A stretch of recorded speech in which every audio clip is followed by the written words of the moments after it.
안녕하세요. 저는 법무법인 세종 ESG 센터 부센터장을 맡고 있는 송수영 변호사입니다. 먼저 근본 저희 법무법인 웨비나에 뜨거운 관심을 가져주셔서 대단히 감사합니다. 금일 웨비나는 2023 ESG 핵심 이슈와 점검이라는 주제로 기업들의 관심이 높은 ESG 이슈 전반을 다루면서도 실무적으로도 도움이 될 수 있도록 준비하여 보았습니다.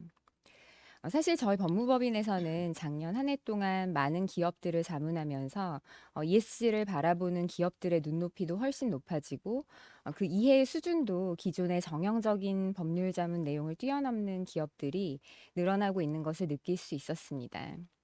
그래서 본 세미나를 준비하면서도 ESG 관련하여 높아진 기업들의 눈높이를 반영하고 최근 자문 요청이 많은 주제를 중심으로 관련 분야 최고의 전문가들을 초빙하여 준비하였습니다.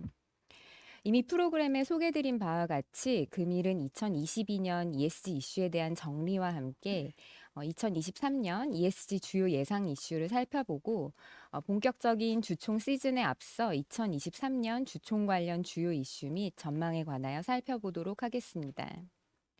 또한 최근 급부상하고 있는 주주 행동주의 펀드 관련한 동향을 ESG 투자 관련한 주요 이슈로 살펴보려고 합니다. 마지막으로 기업들이 최근 ESG 관련하여 가장 많은 관심을 가지고 있는 공급망 실사 관련하여서도 저희 법인 전문가들과 함께 핵심 이슈들을 점검하려고 합니다. 그러면 본격적으로 관련 전문가들을 모시고 강의를 들어보도록 하겠습니다. 저희 법인에서 작년 초에 ESG 관련 웨비나를 하면서도 유사 주제 강사로 모신 적이 있는데요. ESG 관련하여 한 해를 정리하고 향후 점검을 하는데 매우 유용한 강의였던 것으로 기억합니다. 아시아 최초 인공지능을 기반으로 ESG 관련 기업 데이터를 분석하여 기관 투자자와 금융 플랫폼에 ESG 분석 정보를 제공하고 있는 지속가능 발전소의 윤덕찬 대표님을 모시고 2022년 ESG 이슈와 2023년 전망이라는 주제로 강의를 들어보도록 하겠습니다.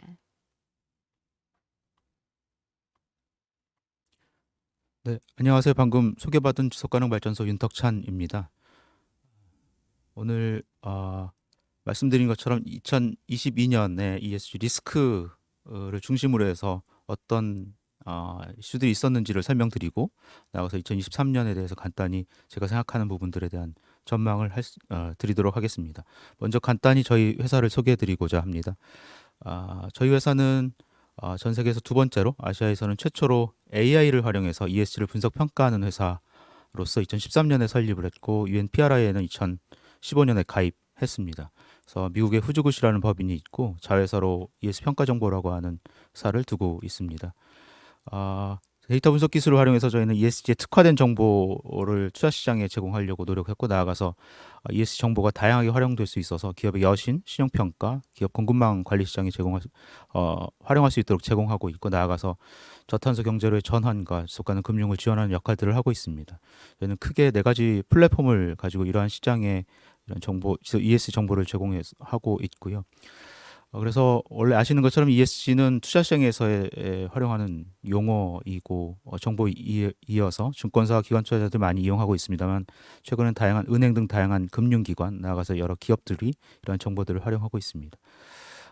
재밌는 건 사실은 개인들도 이제는 ESG에 관심이 많습니다. 그래서 2016년에 네이버의 증권 섹터를 통해서 ESG 정보를 제공하기 시작했는데 지금까지 약 780만 명이 이용했는데 매월 한 10만 명이 이용하고 있고 한 22만 개의 기업을 검색하고 있는 것을 확인할 수 있습니다. 최근에는 KRX ES 포털에 ESG 리스크에 대한 정보를 저희가 따로 제공하고 있어서 이런 것을 통해서 정보를 보실 수 있습니다. 오늘 말씀드린 첫 번째 주제로는 2020년의 ESG 사건 사고 또 리스크에 대한 분석입니다. 방법론은 저희는 원래 이제 ESG 평가할 때 ESG의 성과, 퍼포먼스와 리스크 이 두 가지를 나누고 이것을 통합하는 점수를 제공하고 있고 ESG 리스크는 매일 나오는 뉴스에서 담겨 있는 사건 사고를 기반으로 해서 이 사건 사고가 얼마나 위험한 건지 사건의 심각성을 중심으로 해서 리스크를 측정하는 방식을 활용하고 있습니다. 현재 저희는 상장사 전체를 포함해서 2,900개 기업을 모니터링하고 있고 국내에서는 하루에 뉴스가 한 15,000개 정도 나옵니다. 여기에서 이제 기업의 상장사 그리고 그 상장사의 사건 사고에서 어떤 리스크를 측정하는 방식으로 해서 제공하고 있습니다. 이 과정에서 텍스트 분석을 통해서 NLP라고 하는 자연어 처리를 통해서 이런 분석의 정확도를 높이는 노력을 하고 있고, 리스크는 보통 0에서 5에서 5단계로 나눠서 보고 있고, 그래서 리스크가 가장 높은 거를 심각이라는 순으로 해서 이런 정보들을 제공하고 있습니다. 방식은 어떤 매체에 또 평소보다도 더 많은 기사가 나왔는지, 기사에서 얘기하고 있는 사건의 속도, 임팩트, 거기서 담고 있는 사건의 심각성을 중심으로 해서 평가를 하고 있고요. 리스크는 크게 저희는 총 17개로 나누고 있습니다. 그 각 이슈에 관련되는 사건들이 발생하는 것들을 그 해당하는 이슈에 포함하고 있고, 여기에 들어가는 산업군은 12개 섹터의 33개 산업군으로 분류하고 있습니다. 저희가 2015년서부터 매일 분석한 정보들을 제공하고 있는데, 2018년부터는 ESG 인센트 리포트라고 하는 보고서 형식으로 일종의 화이트 페이퍼입니다. 우리나라 상장사 전체에서 ESG 사건 사고를 볼 수 있는 보고서로 발간하고 있는데, 작년까지 그렇게 보고서를 발간을 했고요. 올해서부터는 그냥 이렇게 좀 정리해서 분석된 정보들을 제공하고자 합니다. 그래서 작년에 국내 상장사의 ESG 리스크 분석한 내용들을 말씀드리면, 저희가 전체 작년 한 해에만 기업 관련한 기사가 약 380만 건이 나왔습니다. 그 전년에 비해서는 조금 더 늘었습니다. 전년에는 370만 건이었고, 여기에 ESG 사건 사고 기사는 23,900건 정도입니다. 전체 대상은 2,700개, 상장사 전체로서 상장사가 조금 더 늘어서 대상을 하고 있는데요. 이 지난 한 해 2022년 1월서부터 12월 31일까지 사건 사고가 발생한 기업은 상장사 2,700개 중에서 565개입니다. 전년에 비해서는 다소 줄었습니다. 환경 사회 지배 구조별로도 발생한 기업 수를 확인할 수 있는데요. 코스피 200기업으로 보면 전체 200기업 중에서는 162개사가 사건이 발생해서 81%가 지난 한 해, 그러니까 5개 회사 중에서는 4개 회사가 지난 한 해 ESG 사건 사고가 발생한 것을 확인할 수 있습니다.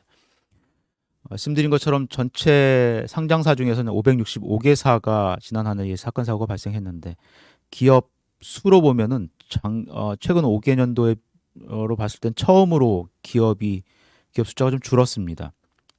전체 2015년 기준으로 봤을 때는 8년 만에 처음으로 발생하는 기업의 숫자가 줄었고, 그래서 전반적으로 환경사회 지배구조 관련한 사건이 발생한 기업이 좀 줄긴 했습니다. 전체 상장사로 보면은 5개 회사 중에 1개사는 ESG 사건 사고가 발생했다고 보시면 될 것 같습니다. 중요한 건 기업 수는 줄었지만 사회적 관심은 높아져서 뉴스는 오히려 꽤 많이 증가했습니다. 더불어서 ESG 사건 사고의 유형도 보다 더 다양해졌습니다. 발생한 사건 사고 또는 ESG 리스크의 유형 중에서 3가지를 뽑아보면 2022년은 산재, 서비스 장애, 횡령 배임 및 눈에 띄는 3가지 이슈라고 할 수 있습니다. 그 전해에 비하면 2021년은 소비자 문제, 공급망, 그리고 노사관계 관련한 사건 사고 또는 이슈가 많이 대두됐다고 하는 점에서 조금 더 변화가 보입니다. 이 환경 관련해서는 뉴스 숫자는 좀 줄었습니다만, 소셜하고 거버넌스 관련한 뉴스는 꾸준히 증가하고 있고, 환경에서는 특이한 점이 이제 기존에는 대형 오염 사고 위주로 주로 많이 얘기가 됐었는데, 이제는 환경 규제에 대응하는 관점으로 많이 전환되고 있다는 점이 좀 특이한 점입니다. 뒤에도 설명드리겠습니다만, 특히 2022년에는 소셜에서는 연초부터 발생한 파업으로 인한 노사 갈등, 산재, 또 산업안전보건, 서비스 장애 관련 이슈들이 많았고, 거버넌스에서는 금융권 횡령 배임 관련한 사건들이 많이 보도됐었습니다. 전체적으로 봤을 때는 그래서 사실 소셜이 가장 많이, 전체에서 한 15,000건 정도가 보도가 됐었는데, 환경사회 지배구조별로 봤을 때 환경에서는 화학사고 또는 오염사고와 기후변화 이슈가 전체의 80%, 거의 비슷한 수준이고 가장 많이 나온 것인 반면에, 소셜에서는 전체적으로는 소비자 문제, 근무 환경, 산업안전보건 이슈가 대부분을 차지했습니다만, 다시 모아보면 협력사 이슈가 30%가 넘었습니다. 이런 부분이 굉장히 큰 의미를 담고 있는 거고요. 뒤에 다시 말씀드리겠습니다. 그 외에 소비자 문제, 근무 환경, 말씀드린 것처럼 산업안전보건 이슈가 전체 합쳐서 83%를 차지했습니다. 거버넌스에서는 큰 변화가 없는 것 같습니다. 그래서 저희가 앞에서 말씀드린 것처럼 이슈를 총 17개로 나눠서 보고 있는데 지난 한 해는 사업장 안전보건, 공급망 리스크, 내부 거래 관련한 내용 등 총 6개의 이슈가 전년보다 리스크가 높아졌습니다. 그 얘기는 보다 더 심각한 사건들이 많이 발생했다라고 볼 수 있습니다. 특히 이제 협력업체 또는 공급망 관련 뉴스가 많아지기도 했는데 리스크 관련해서는 사업장 안전보건 위반 이슈가 가장 높았습니다. 그 얘기는 심각한 사건들이 산업안전보건에서 많이 발생을 했고 이것이 리스크로 포착이 되었습니다. 그래서 특히 공급망 내 협력업체에서 산재 등 안전사고가 많이 보도됐기 때문으로 확인이 됩니다. 가장 중요한 표인데요.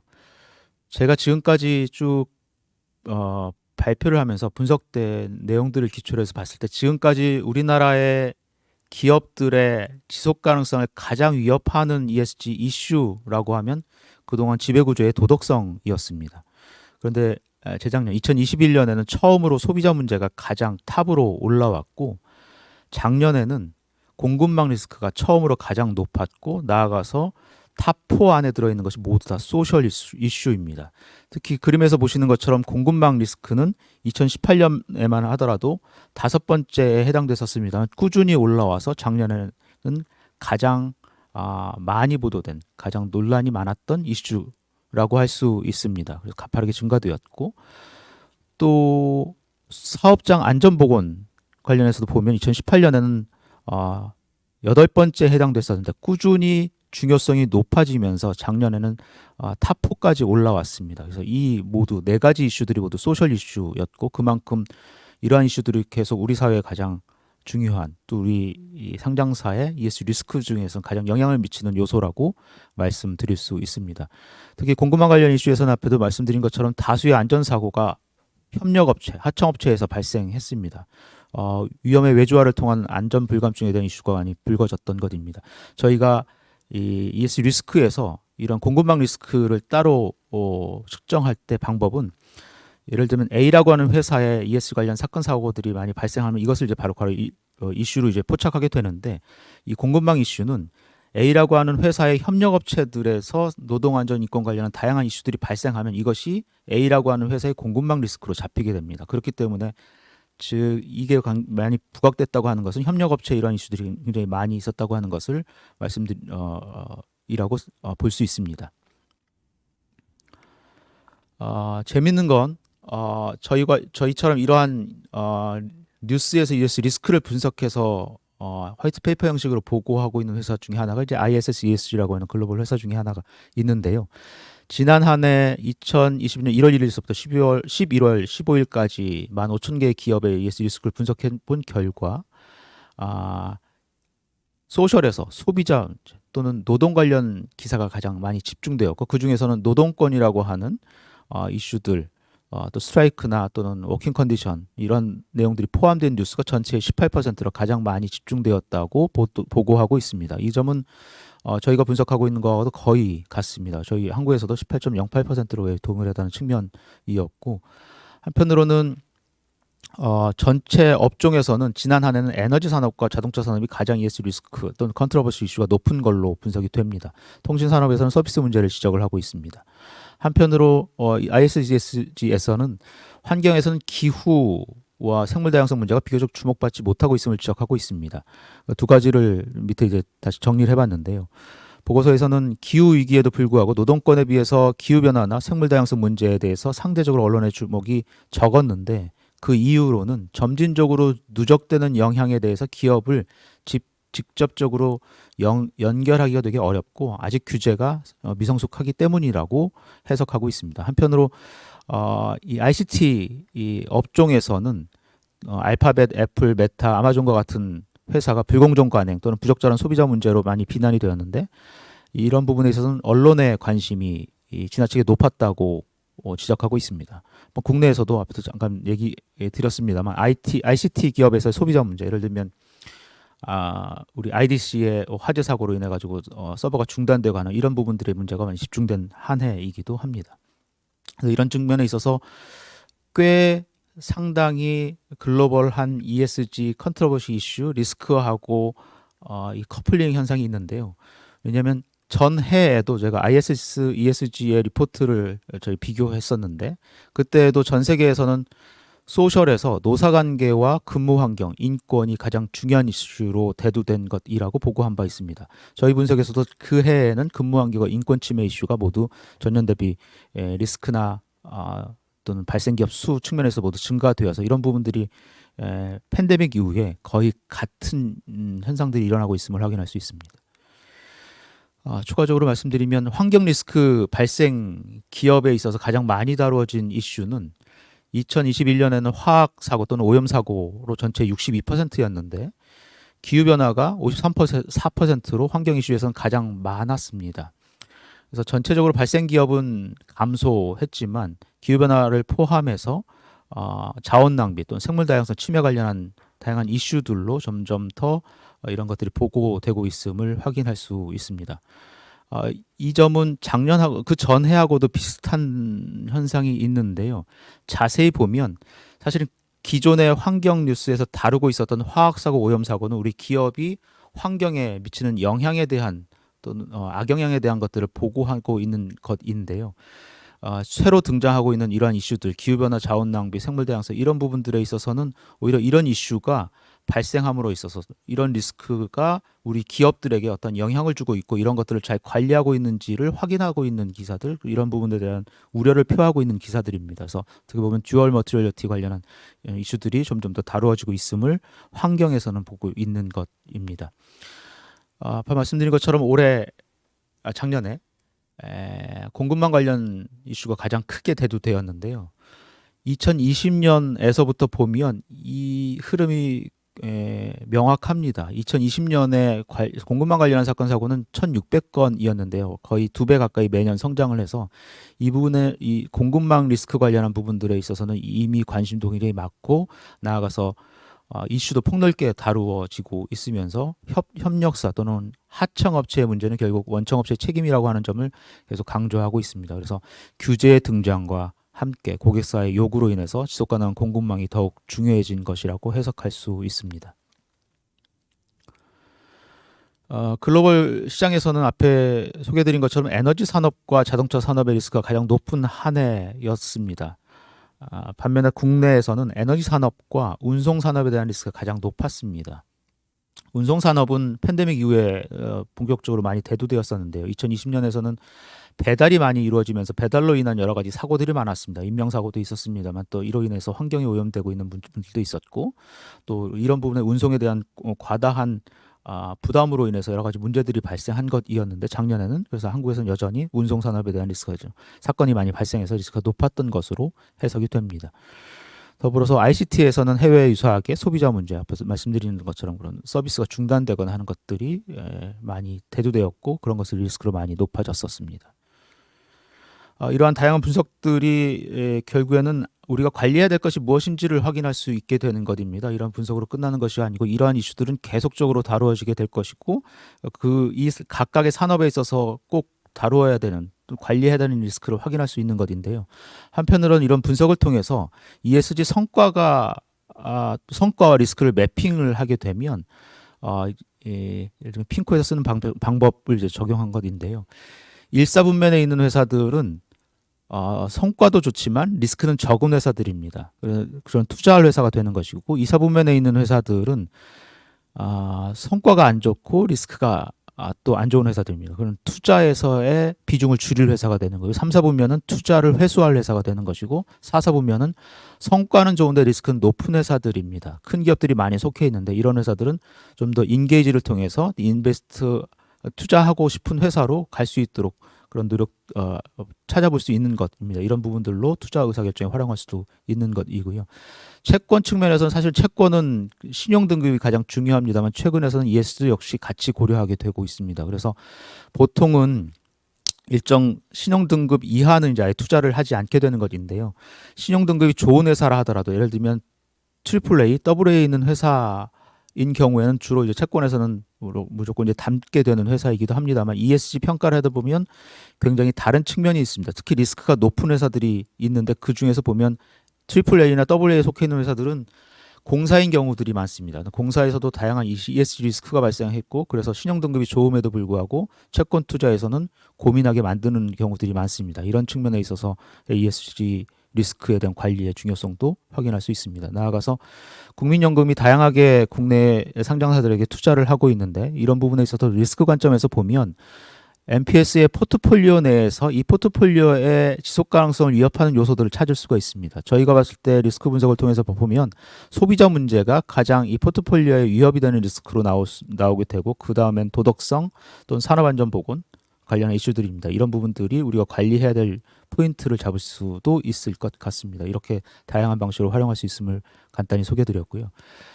남은 시간 제가 이해한 바대로 2023년에 어떤 일이 일어날지는 알 수 없습니다만 이런 부분들에 대해서 관심 있게 지켜봤으면 좋겠다고 하는 것들을 한번 정리해봤습니다. 총 8가지로 정리해봤는데요. 총평하면 올해는 아마도 ESG가 금융하고 산업의 기준으로 정착되는 과정을 보는 한 해가 될 것이라고 생각이 됩니다. 즉 지속가능 금융으로의 재편 또는 지속가능 산업으로의 재편을 보는 한 해가 되지 않을까 생각이 들고 나아가서 지속가능성이 경제와 사회의 뉴노멀이 되는 과정이라고 해석하고자 합니다. 그래서 크게 8가지를 간단히 말씀드리면 무엇보다도 기후에 대한 건 많이들 강조하고 있습니다.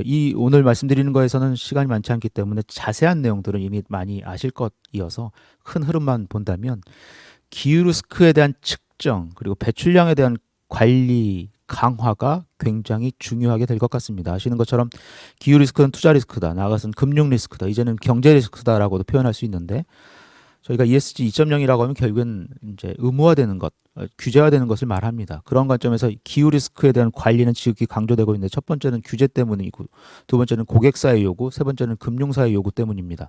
그런 측면에서 다양한 요구 사항들이 있는데 이러한 측면에 있어서 기업들은 기후 리스크를 관리해야 될 사항들이 요구받고 있지만 특히 금융사들이 최근 들어서 금융 배출량, 금융의 포트폴리오에 대한 배출량을 측정해 왔습니다만 굉장히 차이가 큰 추정치를 활용하고 있습니다. 그래서 올해는 금융 감독 측면에 있어서도 기후 스트레스 테스트 같은 부분들을 많이 요구하게 될 것인데 보다 더 객관적인 데이터를 가지고 금융 배출량을 산정해서 금융의 리스크를 줄이는 노력들을 하게 되는 첫 해가 될 것이고 그런 측면에 있어서 금융사를 통해서 결국엔 기업들에게 이런 것이 요구될 가능성이 많습니다. 이런 측면에 있어서 관리가 당연히 필요하다고 보고요. 지속가능 금융은 직접 금융에서 이제는 간접 금융으로 계속 확대되고 강화되고 있습니다. 그래서 지속가능 여신이 더욱더 중요하고 절실해진 때이고 보다 더 영향력이 발휘될 것 같습니다. 특히 경제 상황이 그러한 것들을 요구되고 있는 것이라고 생각이 들 수 있고 그래서 올해는 보다 더 국내에서는 지속가능성 연계금융의 중요성이 강조될 것이라고 생각을 합니다. 그런 측면에 있어서 지속가능성 연계금융 또는 지속가능 금융은 현재의 성과보다는 과정, 앞으로 어떻게 할 것인가 또 지속가능성 목표를 어떻게 달성할 것인가에 대한 측면으로 계속 강조될 것이어서 이런 부분에 있어서의 금융의 재편이 보다 더 가속화되는 시기 국내에서도 이런 부분들을 볼 수 있을 것이라고 봅니다. 세 번째로는 올해 처음 있는 것은 아닙니다만 탄소 가격의 민감도에 따라서 우리 기업 전체적으로 비즈니스 모델에 대해서 고민하게 되는 시기이게 될 것 같습니다. 그런 부분들 특히 올해는 또 국내 배출권 거래제의 고도화가 시작되기도 하고 있어서 이 탄소 가격을 통해서 투자뿐만 아니라 우리 기업에게도 직접적으로 중요한 리스크가 된다고 하는 점들을 인식하게 되면 보다 더 BM에 대한 변화 또는 전환에 대한 가속화가 시작되는 것이라고 생각할 수 있습니다. 네 번째로는 우리가 아시는 것처럼 공시 표준화가 이루어지고 있습니다만 여전히 혼란이 계속될 것 같습니다. 쉽게 단일화되긴 되게 어려울 것 같습니다. 아시는 것처럼 2020년 9월에 5개 공시 표준화 룰세터들이 표준화에 대해서 이 단일화하겠다고 하는 통일화하겠다고 하는 의향서를 발표했지만 쉽게 이루어지지 않았고 그것이 결국엔 ISSB의 탄생을 지원하게 된 계기도 되었고 더불어서 통합하겠다고 하면서도 SCM이라고 하는 별도의 또 공시 기준이 나오면서 여전히 다양한 공시 기준이 존재합니다. 쉽게 통합화되긴 어려운 과정이어서 물론 장기적으로는 그러한 방향으로 가겠지만 올해만큼은 또 여전히 혼란 속에 있을 것이고 과도기이어서 어떤 방향으로 갈 것인지 최근에는 또 ESRS라고 하는 내용들이 나왔고 이런 부분들도 같이 보고 또 미국과 유럽의 헤게모니의 싸움과도 연결되어 있어서 계속 관심을 갖고 지켜봐야 될 것이라고 생각을 합니다. 더불어서 텍사노미 공시가 이미 게시되고 있는 부분들도 관심을 가져야 될 부분이고 이런 부분들은 대기업들이 많이 고민해야 될 것이라고 생각이 듭니다. 시간이 많지 않아서 좀 더 간단히 말씀드리면 ES 평가가 고도화됩니다. 말씀드린 것처럼 우리가 아시는 다양한 공시 기준들이 나왔고 이런 공시 기준에 따라서 기업들이 공시하게 되면 이런 것을 평가에 반영해야 되는 것이고 각 업종별로 중요하게 다루어야 되는 ESG 항목들이 있기 때문에 ES 평가에는 지속적으로 이러한 것들이 반영이 되는 시기였고 그런 측면이 올해 계속 또 많이 있어질 것 같습니다. 그래서 ES 중대성에 따라서 이러한 것들이 반영이 되는 것인데 시험평가사가 사실은 ESG in Credit Risk and Rating 이니셔티브를 하는 것이 16년에 시작이 됐습니다만 전향적으로 도입하지는 못했습니다. 이제는 M&A를 통해서 적극적으로 로컬 평가사까지 인수하고 있기 때문에 이런 측면에 있어서 ES 평가가 좀 더 도입이 가속화되는 시기이고 그런 것들을 좀 더 많이 보게 될 것 같습니다. 올해 안에 많이 이루어질 것 같고요. 또 하나 중요한 요소는 그린워싱 계속 우리가 강조하고 있었는데 그동안 이것은 단순히 과대 광고 또는 과장 광고의 문제로만 그칠 것이 아니고 이제는 금융 범죄화 되고 있습니다. 즉 광고의 문제로 끝나는 것이 아니라 이러한 워싱으로 인한 피해는 단순히 소비자가 아니라 이제는 금융시장 자체 이거 금융시장을 교란한다고 보고 금융범죄로 봅니다. 보다도 신중하게 검토할 것이고 작년에는 환경마크를 사용한다는 것만으로도 녹색 투자를 오인하게 한다고 해서 독일 검찰이 도이치뱅크를 압수수색한 것도 있어서 이런 것들이 국내에서는 조금 아직 덜 나올 수 있겠습니다만 굉장히 관심을 갖고 있게 될 것이고 그린워싱 중에 점점 더 범죄화되고 특히 금융범죄화되고 되는 점에 있어서 주의해야 될 것 같습니다. 지속가능한 공급망으로의 재편은 보다도 본격화될 것인데 단순히 규제 때문이 아니라 이제는 아시는 것처럼 팬데믹 때문에 이런 부분이 더 가속화됐고 글로벌 분업 체계가 붕괴되면서 이 공급망의 리스크는 국가 안보 나아가서 경제 문제로 간주되고 있고 물론 이게 너무 과도하게 강조하고 있다라고 하는 것도 지적이 되고 있습니다만 결국 ESG는 레버리지로 활용이 되면서 수익성을 희석시키지 않으면서 위험에 대응할 수 있는 공급망을 확보하려는 결국 지속가능한 공급망을 확보하려는 노력들이 계속되고 있고 우리는 그래서 그러한 지속가능한 공급망에 들어가기 위한 노력들을 해야 되고 그 노력의 일환이 결국 우리 회사의 ESG 리스크를 또는 ESG를 잘 관리하는 것입니다. 그래서 지속가능한 공급망에 들어갈 수 있는 매력적인 회사가 되기 위한 노력들을 해야 되는 것이 올해 또 과제이고 좀 마지막으로는 다양한 방식으로 이제 공시가 활성화되면서 ESG 요소를 측정할 수 있고 분석할 수 있는 방법이 생겼습니다. 그래서 여기에는 데이터와 기술이 활용된 다양한 툴kit들이 많이 나왔고요. 그런 측면이 올해는 더 많이 강조될 것이고 특히 서플라이 체인에서도 다양한 솔루션이 등장하면서 이러한 문제들을 해결하기 위한 노력들이 계속 이루어지게 될 것이고 그런 툴들을 활용해서 기존에 가지고 있는 기업의 문제들을 해결하는 방식으로 이루어졌으면 좋겠습니다. 마지막으로 준비한 것인데요. 지난주에 좋은 글이 하버드 비즈니스 리뷰에 나와서 이걸 소개하고 마치고자 합니다.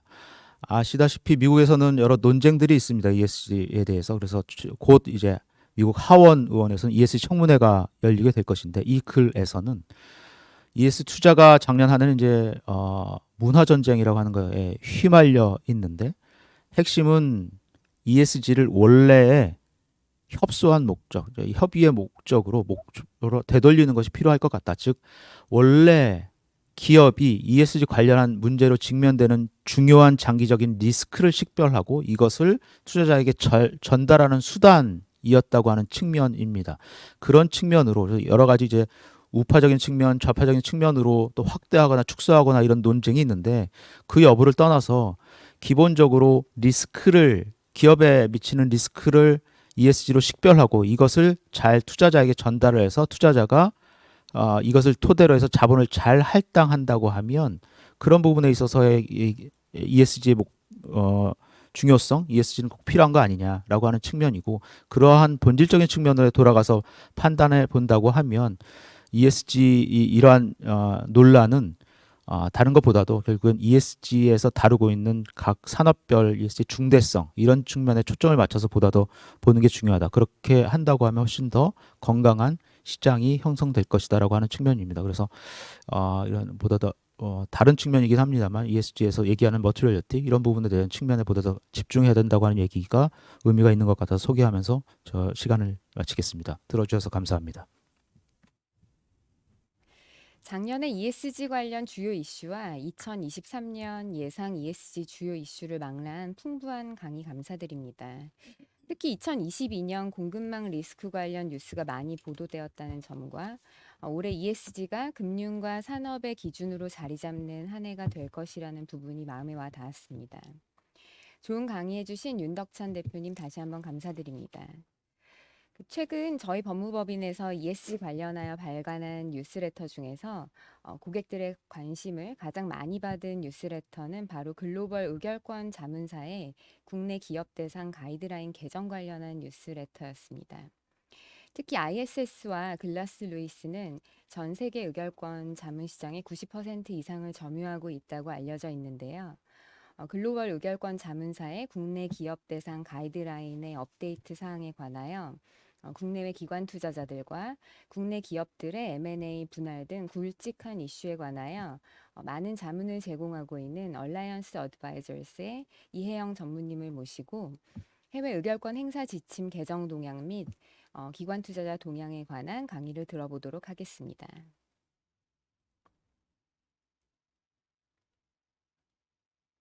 안녕하십니까. 저는 오늘 해외 의결권 자문사 정책 개정 및 기관 투자자 동향에 대해 말씀드릴 Alliance Advisors의 이혜영이라고 합니다. 반갑습니다. 먼저 오늘 이 자리에 초대해 주신 법무법인 세종의 송수영 파트너님과 장윤재 ESG 연구소장님께 감사의 말씀드립니다. Alliance Advisors를 모르시는 분들이 많이 계실 것으로 예상되어 간단한 소개부터 먼저 드리겠습니다.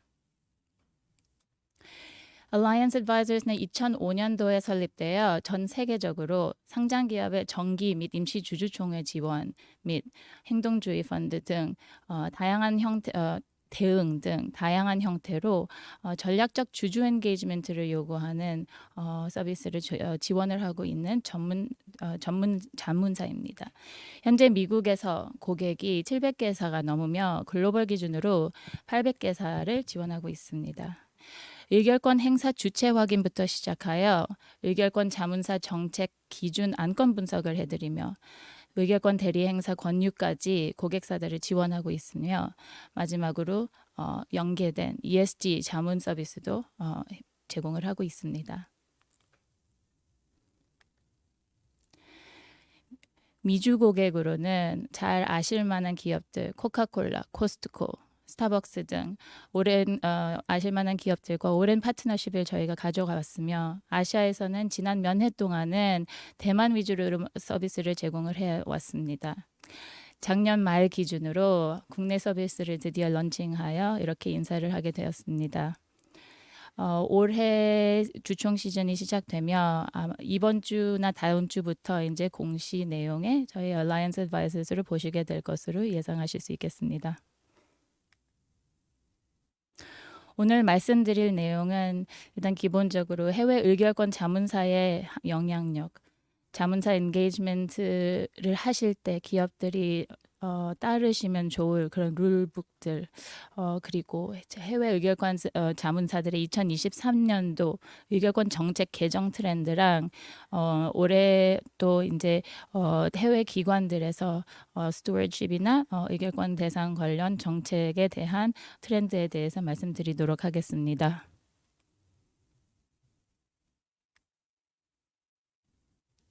먼저 기후 리스크는 올해에도 지속적으로 의결권 자문사 정책뿐만 아니라 기관 투자자들의 정책에서 주목받고 있음을 볼 수 있습니다. 의결권 자문사 정책은 차차 기업의 기후 리스크에 대한 이해, 평가, 그리고 대응을 위한 최소의 절차를 요구하는 방향으로 정책들이 개정되어 가고 있음을 보실 수 있습니다.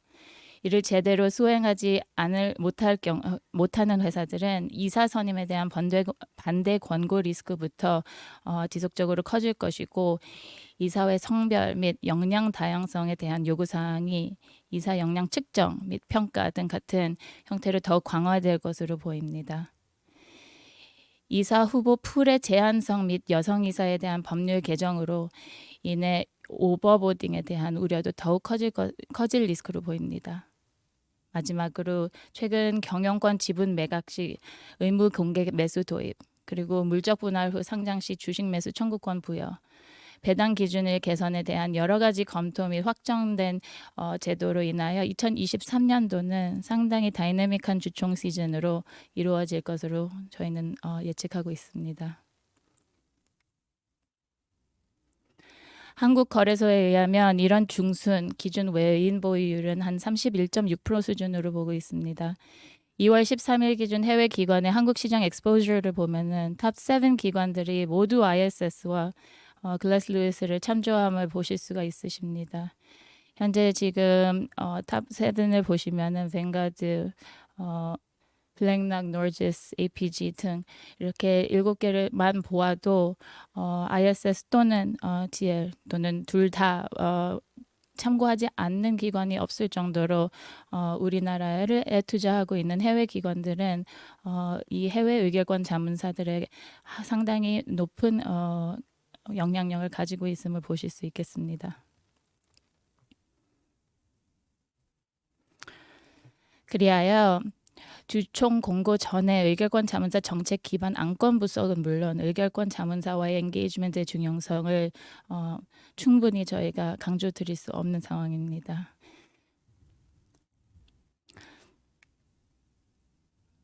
최근 몇 년 사이에 ISS와 글래스 루이스 모두 엔게이지먼트 요청 플랫폼을 통해서 하도록 하고 있습니다.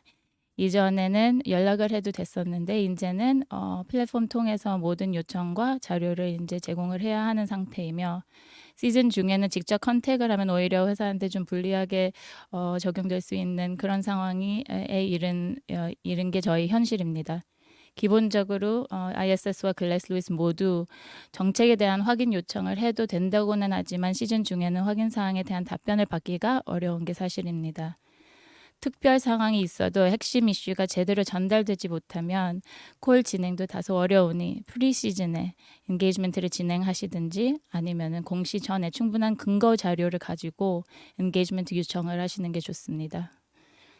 두 자문사 모두 블랙아웃 피리어드 적용됩니다. 주주총회 소집 결의 공시가 나간 이후에는 이후 시점부터 주주총회 개최일까지는 이 블랙아웃 피리어드로 연락을 하셔도 이제 미팅 진행이 불가능한 상태입니다. 다만 예외가 있다면 특별 안건이나 특별 상황에 대해서 ISS나 글래스 루이스에서 확인 사항이 있을 경우에 추가 확인 상황이 있을 경우에는 미팅이나 콜이 진행이 가능합니다. 2022년 대비 ISS 의결권 정책 개정의 핵심은 환경 리스크 관련 이사회 책임에 관한 것입니다. 올해까지는 사실은 Climate Action 100 플러스 100 포커스 그룹, 집중 포커스 그룹에 들어있는 회사들에게만 적용이 되겠지만 저희 나라에서는 3사, 캡코, SK이노베이션하고 포스코 홀딩스 3개사만 적용이 됩니다. 이 회사들한테는 이제 추가적인 크라이테리아가 적용이 됩니다.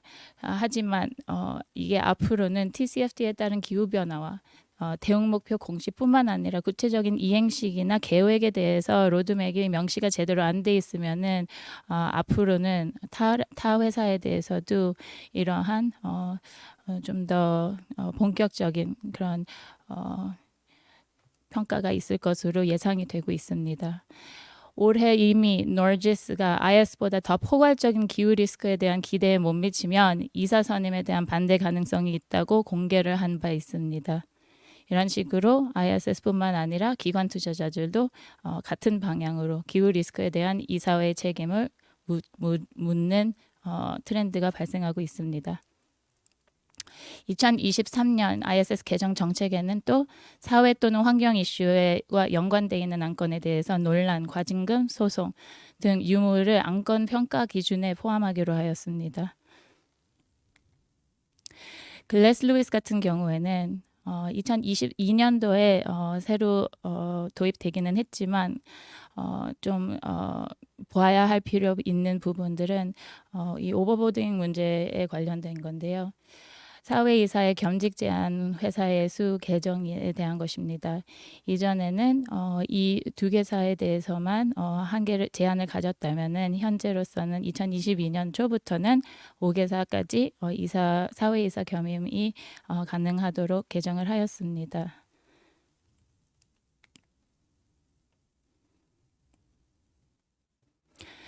다만 이사회 성별 및 역량 다양성에 대한 요구사항이 이사 역량 측정 및 평가 등과 같은 형태로 더 강화될 것으로 보입니다만 이사 후보 풀의 제한성 및 여성 이사에 대한 법령 개정으로 인해 오버보딩에 대한 우려도 더 커질 수밖에 없는 상황입니다. 이 부분은 좀 더 유심히 보시면서 관리하실 필요가 있을 것으로 저희가 제안드립니다.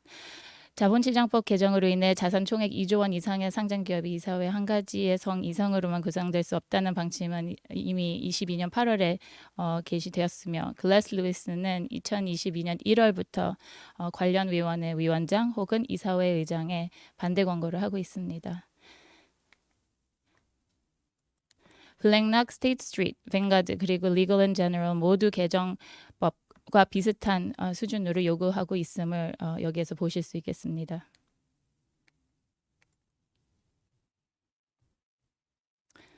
성별, 역량, diversity 등으로 인해 오버보딩 즉 사회이사 겸직한 제한, 초과 문제 발행할 우려가 있음을 인지하시는 게 좋을 것으로 저희는 말씀드립니다. 최근 GL의 겸직 제한이 개정하였지만 ISS는 여전히 2개사로 제한하고 있습니다. 블랙락은 이사 후보 겸직이 6개사로 제한되고 있으며 스테이트 스트리트는 사회이사 후보의 경우 겸직이 4개사, 의장 또는 리드 사회이사 겸직이 3개사로 제한하고 있습니다. 뱅가드는 사회이사 후보를 동일하게 겸직 5개사로 이하로 제한하고 있으며 사내이사의 경우 2개사로 제한하고 있습니다. 이런 식으로 ISS나 글래스 루이스의 정책만 따르다 보면은 키 스테이크홀더인 쉐어홀더의 정책에 못 미칠 수도 있는 그런 이슈가 발생할 수 있기 때문에 유심히 모든 스테이크홀더들의 정책뿐만 아니라 스튜어십 가이드라인을 보고 움직이시는 게 좋을 것으로 판단됩니다. 예. 이로써 주총 시즌 이슈들에 대해 말씀드렸고 귀한 시간 내주셔서 감사합니다. 해외 의결권 행사 지침 개정 동향 및 기관 투자자 동향에 관하여 사례와 함께 최신 내용을 공유해 주신 이혜영 전무님의 강의 잘 들었습니다. 이어서 주총 시즌이 다가오면 가장 바쁘신 분이시죠. 대신경제연구소의 조윤남 대표님을 모셨습니다. 대신경제연구소는 국민연금의 의결권 및 ESG 투자 자문을 맡아왔으며 특히 금융기관에 대하여도 ESG 관련 자문을 폭넓게 제공하고 있습니다. 대신경제연구소 조윤남 대표님으로부터 2022년 주주총회 이슈 정리 및 2023년 전망이라는 주제로 강의를 들어보도록 하겠습니다. 안녕하십니까. 대신경제연구소 조윤남입니다. 먼저 귀한 시간 내주신 이런 자리를 마련해 주신 세종께 감사드립니다. 저희가 이제 국민연금 의결권 자문을 3년째 하고 있으면서 작년 주총 시즌 때 느낀 것 그리고 올해 예상되는 벌어질 일들에 대해서 간략히 말씀을 드리도록 하겠습니다. 저희 대신경제연구소는 아마 모르시는 분들이 많이 있으실 거라고 생각을 하고 있는데요.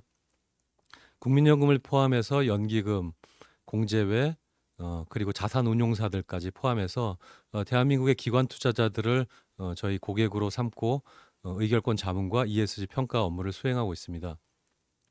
의결권 자문과 ESG 평가를 수행하고 있는 저희 고객 기관 숫자로 보면은 대한민국 넘버 원으로 대략 50개 기관의 클라이언트들의 서비스를 하고 있으며 이 고객들이 운영하고 있는 에셋 언더 매니지먼트를 보면 아마 대한민국의 거의 대부분을 차지한다고 생각하고 있습니다. 그만큼 중요한 업무를 하고 있기 때문에 저희도 3월 후반 주총의 피크 시즌이 되면 정말로 상당한 스트레스를 받고 있습니다.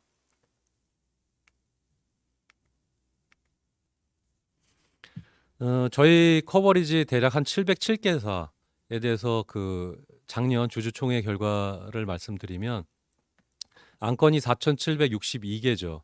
그래서 대략 보면은 한 뭐 77이 49에서 한 개 회사에 대략 한 6개가 안 되는 안건이 나와 있는데 평균적으로 보면 한 5개 안건 정도가 됩니다. 근데 이제 5-1, 5- 이런 것들을 따지다 보니까 이제 4,700건이 됐고요. 그중에서 536건에 대해서 반대를 권고하였습니다. 반대 권고 비율은 대략 한 11% 정도 되고요. 근데 왜 굳이 707개냐라고 보면 저희의 클라이언트들의 그 포트폴리오의 합집합입니다. 그래서 국민연금도 대략 한 700개 정도의 주식에 대해서 어떤 분석을 요청하고 있고요. 다른 기관 투자자들 다 합쳐서 합집합을 해보면 대략 한 700개 정도의 그 상장사에 대해서 분석을 하고 있습니다. 먼저 재무제표 승인권과 그다음에 배당에 대한 건은 반대율이 점차 낮아지고 있고요. 이것은 아마도 기업들이 그 주주 친화적인 정책들이 계속 도입되면서 배당이 점차 높아지고 있기 때문이라고 생각합니다. 저희가 그 배당에 대해서 반대하는 것은 이익도 굉장히 많이 내고 그다음에 자본 유보도 충분한 어떤 기업이 어떠한 설명 없이 그 배당을 굉장히 잘 안 주거나 혹은 줄이더라 이러면 이제 반대 의견을 권고하거든요. 그리고 정관 변경에 대해서 반대율이 높아진 것은 그 이사회 산하의 위원회를 이사회의 의사결정을만 가지고 할 수 있도록 하자라는 이제 정관 변경에 대해서 반대를 했습니다. 이것은 어찌 보면은 한쪽 각도에서는 기업의 경영 효율성을 위해서 이사회 그 밑에 위원회를 두는 것이 이사회의 의사결정으로 굉장히 효율적으로 맞는 부분이 있는데 뭔가 이 그 사회 이사를 제외한 사내 이사로 구성된 경영위원회 이제로 만들어지는 그런 부분들을 견제하기 위해서 저희가 이제 반대 권고를 했고요. 그다음에 뭐 임원의 선임에 있어서는 뭐 여러 가지 결격 사유들 그런 것들에 대해서 저희가 이제 반대 권고를 하기도 합니다. 가장 특징적인 부분은 작년 주총에서 바뀐 부분은 그 이사 보수 한도에 대한 반대율이 상당히 높아졌다는 것입니다. 이것은 특정한 연기금의 어떤 일종의 포뮬라죠. 어떤 가이드라인이 바뀌면서 이사 보수 한도가 실지급액의 2배를 넘으면 무조건 반대해라. 라는 이제 가이드라인이 저희 이제 특정한 클라이언트들에 왔습니다. 그래서 그것을 이제 뭐 클라이언트 요구 사항이니까 저희는 그것을 이제 반영을 했고요. 다른 클라이언트들한테는 저희 기준에 맞춰서 이제 그 반대를 했는데 그 특정한 이제 클라이언트한테 그 반대를 하다 보니까 반대율이 상당히 높아졌어요. 이 부분은 사실은 충분한 소통이 있었다라고 저는 생각하지 않고요. 그래서 기업들의 불만도 상당히 커졌던 작년 주총이 아니었나 생각을 하고 있습니다.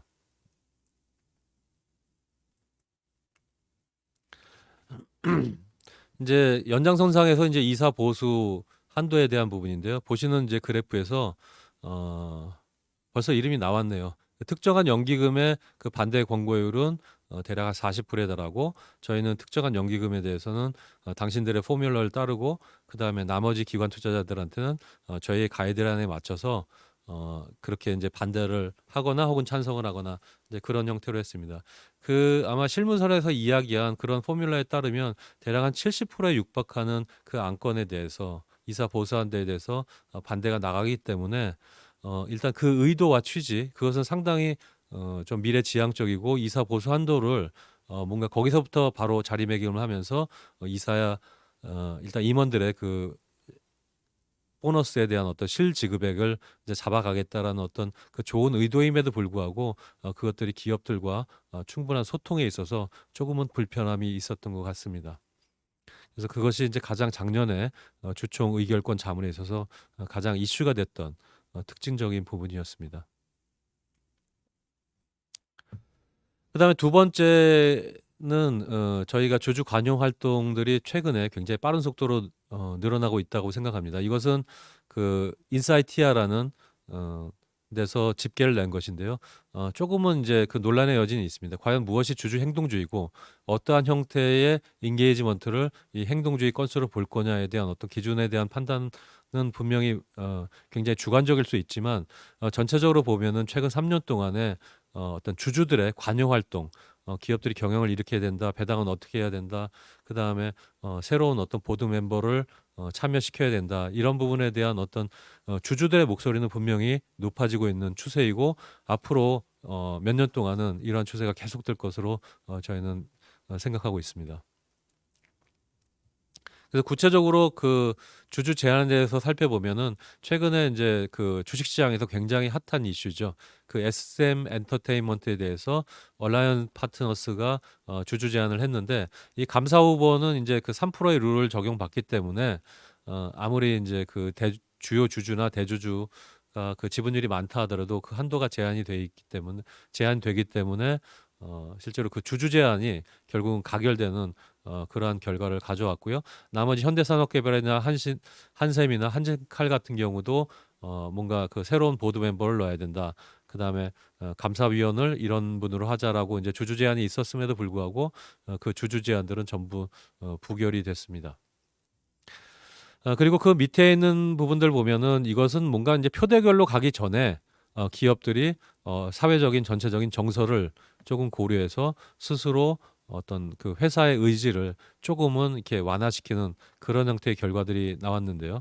뭐 SM 엔터테인먼트 같은 경우는 뭐 라이크 기획과 프로듀싱 계약을 조기 종료하기도 하고 조금 모양새는 이상하지만 합병 비율을 좀 바꾸기도 하고 그리고 물적 분할 철회들도 있었습니다. 이 물적 분할 철회는 아마 제 기억으로는 수년 전에 LG화학이 이제 에너지 솔루션을 그 물적 분할하고 분사하면서 국민연금의 반대에 부딪혔는데 그때서부터 조금씩 이 물적 분할에 대한 어떤 그 시장의 감시 기능들이 조금은 활발해지지 않았나라고 생각을 하고 있습니다. ESG 위원회가 보시는 표에서 39개라는 것은 그 주주총회 2022년 안건으로 올라온 그 안건이기 때문에 이렇게 개수가 적고요. 실제로 많은 기업들이 이제 ESG 위원회를 뭐 이사회 산하로 주로 두고 있습니다. 그래서 뭐 형태는 ESG 위원회라고 꼭 이름은 똑같이 붙이지 않은 회사들도 있고요. 비슷한 그 기능을 하는 그런 위원회들은 이사회 산하의 소위원회로 두고 있습니다. 전반적으로 ESG 위원회가 좀 많이 늘어났고요. 그리고 그 여성 사회이사 비율 일단 성의 다양성에 대해서는 굉장히 고무적으로 비약적으로 그 일단 그 늘어나고 있는 것 같습니다. 그래서 대략 그 뭐 한 2022년 6월 30일 기준으로 여성 사회이사를 포함한 그 기업 수가 대략 한 160개 기업, 자산 2조 원 이상의 기업 중에서 160개 기업은 여성 사회이사를 보드 멤버로 두고 있다. 그렇게 보시면 되겠습니다. 임원 보수가 그 굉장히 중요한 이슈인데요. 이것은 이제 과거에도 사실은 그 포뮬러가 새롭게 나오기 전에도 그 임원 보수 한도에 대해서 반대율이 가장 높았던 그런 안건이었습니다. 경영 성과도 별로 잘 안 나오는데 임원 보수 한도를 많이 준다던가 뭐 그런 부분이 있고요. 그렇지만 아직도 이제 미래 지향적으로 저희도 그렇고 그다음에 많은 기관 투자자들 혹은 또 다른 소액주주들이 이제 고민을 해봐셔야 되는 것은 이것의 그 경영 성과라는 것이 굉장히 그 단기적이고 특정한 한 해 뭐 또 해봤자 한 3년이라는 어떤 짧은 시간 이제 한정이 돼 있다라는 것이죠. 특정한 임원들이 사실은 당신의 경영 철학을 가지고 기업의 성과로 이끌어내는 데는 상당한 시간이 걸리고 하기 때문에 그것들을 당해 혹은 전년도랑 당해년도 이런 식으로 끊게 되면은 굉장히 그 특히 어닝스가 볼라타일한 기업이 있지 않습니까? 뭐 금융회사도 저로 증권회사들은 그렇고 그다음에 굉장히 시클리컬한 산업들이 있는데 그것들이 좋은 시황을 만나서 이익이 왕창 났다가 혹은 한 해는 굉장히 힘들었다가 그때그때 맞춰서 마치 배당처럼 이것을 배당 성향으로 한정시킨다 그러면 굉장히 볼라타일해지거든요. 변동이 심하다고요. 마찬가지로 임원 그 보수나 실지급액 혹은 보수 한도도 그 경영 성과에 그냥 이게 단기적으로 맞추게 되면 굉장히 좀 일관성을 유지가 굉장히 어려울 것 같습니다. 그래서 좀 더 장기적인 관점에서 고민을 해야 되고요. 그런 부분에 있어서는 조금씩 나아지고 있다라고 생각합니다. 자, 그래서 이제 작년의 분위기가 이제 올해도 계속 이어질 거라고 이제 생각을 하고 있는데요. 특히 최근에 이 금융지주나 은행에 대한 그 이야기가 많습니다. 그래서 일단 정부라든지 특정한 어떤 그 금융 제도를 관장하는 어떤 관 쪽에서의 이야기도 많고요. 그래서 그런 어떤 이런 금융 지주들이나 은행들도 과연 배당을 얼마로 할 거냐 이제 그런 부분들에 대한 논란이 많은데 얼라이언 파트너스가 일단 그 주주 환원율을 50%를 해라. 배당을 주거나 자사주 매입 혹은 소각을 50%를 해야 된다. 오늘 아침에도 이제 저희 동료랑 이제 저랑 이제 디스커션을 했는데 제가 이제 이런 질문을 했습니다. 굳이 왜 50%냐? 50%에 대한 베이시스가 뭘 거냐라는 부분에 있어서 우리는 조금 더 주도 면밀하게 생각해 봐야 될 필요가 있는 것 같습니다. 그것이 주주 제한이라고 반드시 합리적인 것은 아닐 수도 있다라는 것이죠. 그래서 분명히 기업마다 다르고 하기 때문에 제가 생각하는 가장 중요한 부분은 이 장기적인 배당 정책에 대한 어떤 기업이 주주들과의 의사소통, 그 경영 철학에 대한 의사소통이 굉장히 중요한 것 같습니다. 그래서 보시는 것처럼 뭐 13%다, 12%다 막 나오는데 사실은 저 퍼센테이지에 대한 베이시스가 굉장히 중요한 것 같고요. 그래서 전반적으로 보면은 그 2021년보다 2022년에 그 배당 성향이 굉장히 많이 늘어났습니다. 그런데 만약에 이 은행들이나 기업들이 굉장히 시황 산업이고 이익이 볼라타일하다 그러면 이 배당 성향만 가지고는 답이 잘 안 나오는 거고요. 우리가 잘 알고 있는 글로벌 초대형 기업들도 그냥 배당 성향에 대해서 우리가 3년 동안 몇 프로를 하겠다라는 걸 가지고 배당 정책을 다 했다라고 이야기를 해주시는 경우가 많더라고요. 중요한 것은 이제 두 개의 C를 건드려야 되는데 그것은 지금 이 시점에서 맞는 앞으로 3년 동안 5년 동안 우리 최적의 자본 구조, 그 캐피탈 스트럭처가 어떠냐, 그러니까 밸런스 시세 T 구조죠. 그거와 그다음에 캐시 얼로케이션 이 두 개의 C를 결국은 주주들과 장기적으로 잘 의사소통을 해서 그래서 최적의 배당 정책 혹은 배당 성향 혹은 DPS의 절대 수준을 정해야 된다라고 저는 생각을 하고 있습니다. 물적 분할에 대한 어떤 시장의 감시 기능이 강화되면서 이제 주식 매수 청구권들이 도입이 됐고요. 이제 물적 분할을 한다 그러면 일단은 뭔가 투자자들이 뭔가 다른 부분이 있나 보다. 아니면 그러면 모회사의 주주들한테는 무엇을 줄 건데 이런 부분에 대한 질문이 자연스럽게 나오는 그런 분위기가 됐던 것 같습니다. 그리고 금융위에서도 글로벌 스탠다드에 부합하도록 배당을 먼저 알고 그다음에 주주를 확정하자. 뭐 이제 이런 식의 이야기가 있죠. 그래서 일단 그 배당에 대한 기산일이 조금 뒤로 미뤄지는 아마 3월 말 4월 초가 될 텐데요. 그런 식으로 이제 주로 미국 같은 경우 보면은 먼저 배당을 얼마 받을지가 정해지고 그 다음에 이제 배당 기준일이 정해지는데 이런 어떤 미국의 방식을 따라가면서 뭔가 제도가 바뀔 것 같습니다. 그래서 실제적으로 한번 저희가 경험을 해봐야 되기 때문에 저희 현재 그 뭐 생각으로는 기본적인 원칙은 좋지만 좀 디테일하게 조금 실무자들이 좀 불편한 부분이 있지 않을까 그런 생각도 하고 있습니다. 그다음에 전자주주총회는 결국은 이 방향으로 가고 있다라고 보면 저희가 보고 있고요. 현재로서는 단 한 개 기업도 온라인으로만 어떤 당신들의 어떤 그 주주 권리를 행사할 수 있는 시스템은 없습니다. 일종의 지금 보시는 그 웨비나처럼 단지 주주총회를 온라인으로 모니터링한다. 이제 그런 수준이기 때문에 결국은 주주총회가 온라인으로 진행될 수 있는 그런 방법이 마련해야 될 텐데요. 그것은 일종의 몇 가지 이제 법들이 개정되어야 될 필요가 있습니다. 그렇지만 방향은 결국은 이쪽 방향으로 가고 있다라고 믿고 있습니다.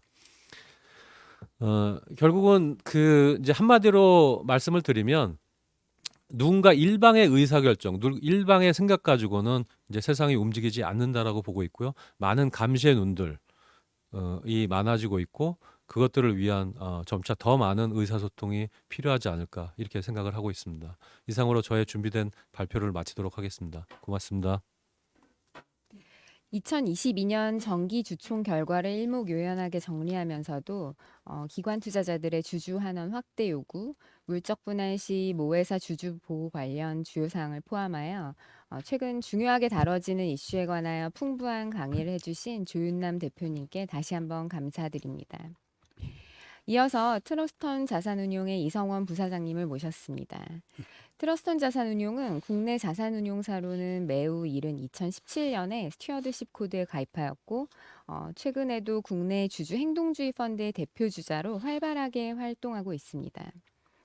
트러스턴 자산운용의 이성원 부사장님을 모시고 주주 행동주의의 이해와 전망이라는 주제로 강의를 들어보도록 하겠습니다.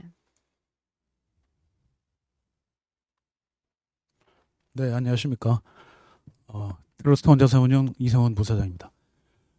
금방 우리 송 파트너께서도 말씀하셨지만 저희 회사는 최근 주주 활동으로 주주 행동주의로 언론을 많이 이제 보도되는 그런 상황이고요. 저희는 사실은 98년에 설립돼서 지금 26년째 되는 회사고요. 지금 종합자산운용사입니다. 일부에서 저희는 행동주의 펀드 이렇게 지금 말씀하시는 언론인이 있는데 그건 좀 오해가 있는 것 같습니다. 제가 오늘 발표할 내용들은 행동주의 이 개념과 주주 행동주의 개념과 현황, 그리고 국내 주주 행동주의가 급부상하는 이유, 올해 주주 행동주의의 관련된 주요 이슈, 주주 행동주의 대상 기업의 선정 기준, 그리고 주주 활동 전개 방식, 기업에 당부하고 싶은 말, 이런 순서입니다. 제가 이렇게 왜 순서를 정했냐면은 저희들이 주주 행동주의를 하다 보니 많은 분들이 이제 궁금해하시는 내용들이 좀 있었습니다. 제가 주로 질문 받던 내용들을 순서로 해서 이렇게 한번 정리를 해봤습니다. 먼저 주주 행동주의 개념과 현황에 대해서 말씀을 드리겠습니다. 좀 착각을 하시는 부분이 많으신 것 같아서 제가 좀 정리를 했는데요. 주주 행동주의는 주주들이 기업의 의사결정에 적극적으로 참여해서 주주 가치를 제고하는 그런 행위 전체를 이야기합니다. 말하자면 투자 철학인 것이죠. 반면 행동주의 펀드는 사실은 그보다 훨씬 더 협의의 개념입니다. 펀드에 설정된 자금을 가지고 특정 기업 지분을 매입한 뒤 지배구조 개선 등 주주가치 제고를 적극적으로 요구해서 주주가치를 올리는 이렇게 펀드를 이야기하는 겁니다. 주주행동주의는요, 다양한 스펙트럼을 가지고 있습니다. 사실은 뭐 이게 학문적으로 아직 정립된 건 아닙니다만은 대체로 크게 세 가지, 가장 수동적인 패시브한 것으로는 주총 월권 행사, 그 다음으로는 이제 좀 마일드한, 뭐 저희가 거기에 해당됩니다만 경영진의 비공식 면담이라든가 비공식 주주 제언을 하는 이런 방식의 주주 관여 활동을 치중하는 그런 마일드한 주주 행동주의자가 있고요. 이게 이제 어그레시브한, 뭐 우리가 흔히 아는 엘리엇 같은 그런 헤지펀드적 성격이죠. 주주 관여 활동 전에 하기 전에 먼저 이제 반대 투표 캠페인이라든가 위임장 대결 아니면 소송 이런 식으로 좀 굉장히 공격적인 주주 활동을 하는 그런 펀드, 이렇게 세 가지로 분류할 수가 있겠습니다. 그러면 글로벌 행동주의 펀드의 동향과 한국 현황을 좀 알아보고 싶은데요. 지금 이게 행동주의 펀드는 공모보다는 사모펀드가 대부분입니다. 그래서 공식 자료가 없습니다. 그래서 이제 다들 이제 추정한 자료인데요. 그리고 가장 최근 자료가 없어서 제가 2020년 자료를 마련했습니다. 보시면은 파란색이 2016년, 18년, 20년이고요. 이게 지금 10억 달러니까 10조 달러에 해당합니다. 글로벌 행동주의 펀드만요. 이게 지금 주주 행동주의 전체를 나타내는 이제 통계는 없어서 제가 행동주의 펀드만 이렇게 표를 구했습니다. 만약에 주주 행동주의 전체를 한다면 이보다 훨씬 많겠죠. 그리고 주주 행동주의 펀드가 기업 측에 제안한 건수, 회사 수가 되겠습니다. 2018년에 250건, 그 뒤에 이제 코로나 때문에 줄었다가 작년에 다시 늘어나는 그런 추세를 보이고 있습니다. 전체적으로 본다면 전 세계적으로 행동주의 펀드 그리고 주주 행동주의는 지속적인 성장세다. 특히 미국, 유럽, 일본 등 특히 일본이 최근에 많이 늘어나고 있는 추세입니다. 미국은 헤지펀드 전체 그 AUM 중에 절반 이상이 행동주의다 이렇게 보는 통계도 있습니다. 그럼 국내 행동주의는 앞으로 어떻게 될 것이냐? 저는 이게 뭐 그렇게 전망합니다. 주주 행동주의는 향후 활성화될 수밖에 없다. 여러 가지 이유가 있는데요. 그 뒤에 좀 설명을 드리겠습니다. 그리고 행동주의 펀드는 어떠냐? 행동주의 펀드는 아까 글로벌 2020년도에 10조 달러로 했는데 국내는 지금 1조 원이 채 안 됩니다. 행동주의 펀드를 표방한 펀드는요. 이게 펀드가 결성이 돼야 됩니다. 그러려면 수익자들이 펀드에 자금을 넣어줘야 되죠. 그래서 아직은 이게 이제 얼만큼 이제 활성화될 것이냐 하는 것은 아직은 미지수다. 물론 뭐 늘어나긴 하겠죠. 그래서 최근에 일부 이제 사모펀드 회사들은 외국에서 자금을 유치하겠다. 외국은 그만큼 활성화되어 있으니까 한국이 행동주의 펀드로 수익을 낼 수 있는 그런 기회가 많다. 뭐 이런 점을 설득해서 외국에 유치하려고 하고 있는데 국내 기관 투자자들이나 국내 기관들은 아직은 행동주의 펀드로의 자금 유입은 그렇게 기대만 크지는 않습니다. 그래서 아직은 너무 겁먹을 필요가 없다. 이렇게 말씀드릴 수 있겠습니다. 그러면 최근에 국내 행동주의 펀드가 주주 행동주의가 왜 이렇게 급부상하느냐 이런 질문 제가 많이 받았습니다. 그럼 네 가지 이유로 설명을 드리는데요. 우선은 아까 조인남 대표께서 말씀하셨지만은 2016년 12월에 스튜디오시 코드가 도입됐습니다. 현재 가입한 회사가 205개고요. 현재 50개사가 추가로 가입한다고 합니다. 이 스튜디오시 코드라는 것은 뭐 아시겠지만 기관 투자자의 수탁자 책임에 관한 원칙입니다. 그동안에는 기관 투자자들이 투자한 회사들이 지배구조가 불투명해서 아니면 주주가치를 훼손하는 그런 행위가 있을 때 그냥 팔고 나가면 됐죠. 근데 앞으로는 그거보다는 직접 관여해서 그 행위들을 좀 개선하는 이런 식으로 하라는 겁니다. 권유했지만 가입을 했으면은 반드시 따라야 되는 그런 거기 때문에 주주 행동주의에 입각한 그런 저 철학을 가진 운용사들이 점점 늘어나고 있는 추세입니다. 두 번째는 ESG 트렌드 강화에 따라서 그동안 ES에 대한 강조가 많았지만 한국에서는 G에 대한 인식도 매우 제고되고 있는 상황입니다. 이것도 행동주의가 급부상하는 이유라고 보여지고요. 다음에 세 번째로는 아까 말씀하신 그 대주주와 소액주주 간 관계 불일치, 이제 LG 엔솔 물적 분할 이런 이슈들이 사회적 관심사로 대두되고 있습니다. 2번, 3번이 이제 결국은 행동주의에 대한 거부감. 그동안 행동주의 하면은 먹튀다. 뭐 이런 사실은 오해가 많았는데 실제로 뭐 그런 행동을 하는 데도 있었고요. 그렇지만은 이 2번, 3번의 어떤 그런 변화, 인식의 변화에 따라서 행동주의가 꼭 먹튀가 아니라 잘하면 지배구조를 개선할 수 있는 이런 수단이 될 수 있겠다. 뭐 이런 기대감을 좀 점점 더 가지고 있는 것 같습니다. 네 번째도 되게 중요한데요. 2020년에 공정경제 3법, 특히 감사위원 분리선출 등 소수주주 권리 보호 제도가 도입이 됐습니다. 아시겠지만 감사위원 분리선출이라는 것은 감사위원이 되는 사회이사는 일반 사회이사와 분리해서 선출하라. 이 과정에서 3% 룰이 적용이 되는 것이죠. 그러다 보니까 아주 적은 지분을 가진 소액주주들도 다수 지분을 가진 대주주들과 한번 표 대결을 해서 감사위원을 선출할 수 있는 그런 방안이 마련된 것입니다. 뭐 아까 말씀하신 조 대표께서 말씀하신 온라인 경우도 사실 이 이제 감사긴 합니다만 사실 3%룰 이런 제도를 잘 활용한 것이죠. 네 가지 이유 때문에 행동주의가 급부상하고 있고 이 네 가지를 자세히 보면은 그냥 일종의 유행병처럼 사라지는 것이 아니라 지속적으로 이게 전개될 가능성이 있기 때문에 앞으로도 행동주의는 큰 흐름으로 자리를 잡을 것이다. 이렇게 예상할 수 있겠습니다. 그럼 올해 주주 행동주의 관련한 이슈가 뭐가 있을까 한번 살펴봤습니다. 자사주 관련 제도 변화인데요. 자사주는 사실은 대표적인 주주 환원 제도이죠. 현재 금융위는 자사주 매입 목적을 공시하라고까지 좀 발표를 했고요. 지금 제가 알기로는 매입 후 소가 의무화 이 부분은 아직 정해진 건 아닙니다. 하지만 논의가 되고 있고 어떤 식으로든 간에 현재처럼 자사주를 여러 가지 목적으로 매입한 이후에 소각하지 않고 근데 그대로 보유하는 이런 것들에 대해서는 개선을 하겠다는 겁니다. 저희가 조사를 해보니까 2,500개 상장사 중에서 자사주를 한 주라도 보유하고 있는 사가 1,600개 사고요. 지분율 5% 이상 갖고 있는 회사는 460개 사입니다. 만약 제도가 이렇게 바뀌게 되면 자사주와 관련된 소수주들의 요구가 매우 활성화될 것이고 이게 행동주의의 어떤 기폭제가 될 수 있지 않겠냐 저희들은 이렇게 예상을 하고 있습니다. 그 다음은 전자주총인데요. 조인남 대표께서 말씀하셨으니까 간단하게 언급을 하겠습니다. 저희가 알기로는 이게 법무부 올해 역점 추진 정책입니다. 지금 기업들은 온라인만 하자고 이렇게 요구하시는 것 같은데 아마 오프라인 같이 하는 하이브리드 형태가 될 가능성이 많아서 이것도 소수주주 권리 행사가 용이해진다는 효과를 생각해 본다면 앞으로 주주 행동주의에는 중요한 어떤 계기가 될 수 있겠다 이렇게 보고요. 다음은 상법 개정안인데 지금 현재 그 민주당 이용호 의원이 발의한 법안이 있고요. 법무부도 이제 관련해서 발의를 할 예정이라고 합니다.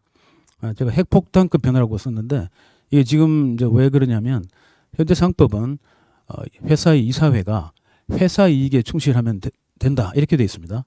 소수주주의 이익을 침해하더라도 회사 이익만 사실 감안하면 됐어요. 그렇지만은 이제 지금 개정 3법은 이사회가 회사 이익뿐만 아니라 소수주주의 비례 이익에도 충실해야 된다. 이런 식으로 이제 법안 개정을 하겠다는 겁니다. 만약에 이게 통과되면 소수주주의 권익을 침해하는 여러 행위들이 사실은 주주 대표 소속이라든가 이런 식으로 상당히 이제 문제가 될 수 있는 소지가 많기 때문에 이것은 주주 행동주의 입장에서 본다면 굉장히 이제 큰 변화로 저희는 예상하고 현재 발의된 상태입니다만은 상임위라든가 아직까지 그까지는 올라가지 못한 걸로 알고 있습니다. 하지만 예의주시할 사항은 분명합니다. 주주 행동주의 대상기업 선정 기준인데요. 저희들은 우선 가장 저평가 회사 가치에 비해서 저평가된 기업을 주목하고 있습니다. 예를 들어서 뭐 PBR이나 EV/EBITDA나 PER 이런 지표들이 매우 낮은 기업들이 이제 주로 스크리닝 대상이 되겠죠. 그리고 이제 부동산이라든가 뭐 현금성 자산인데 재무제표에 미반영된 이런 어떤 그 자산 가치를 별도 분석을 해서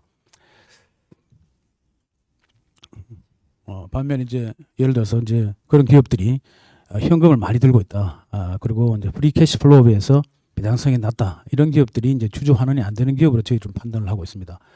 예를 들면 저희가 주주 활동을 한 T사의 경우에 PBR은 0.17배, EV/EBITDA는 마이너스 1.2배예요. 그리고 PER은 2.5배. 그리고 배당 성향은 최근 2년간 3%. 현금성 자산은 3조 원이 넘더라고요. 3조 원 가까이 되더라고요. 그래 본다면 이런 기업들은 대표적으로 저희가 이제 밸류에이션 상으로 저평가된 기업이다. 주주 환원이 안 되는 기업이다 이렇게 이제 보는 거고요.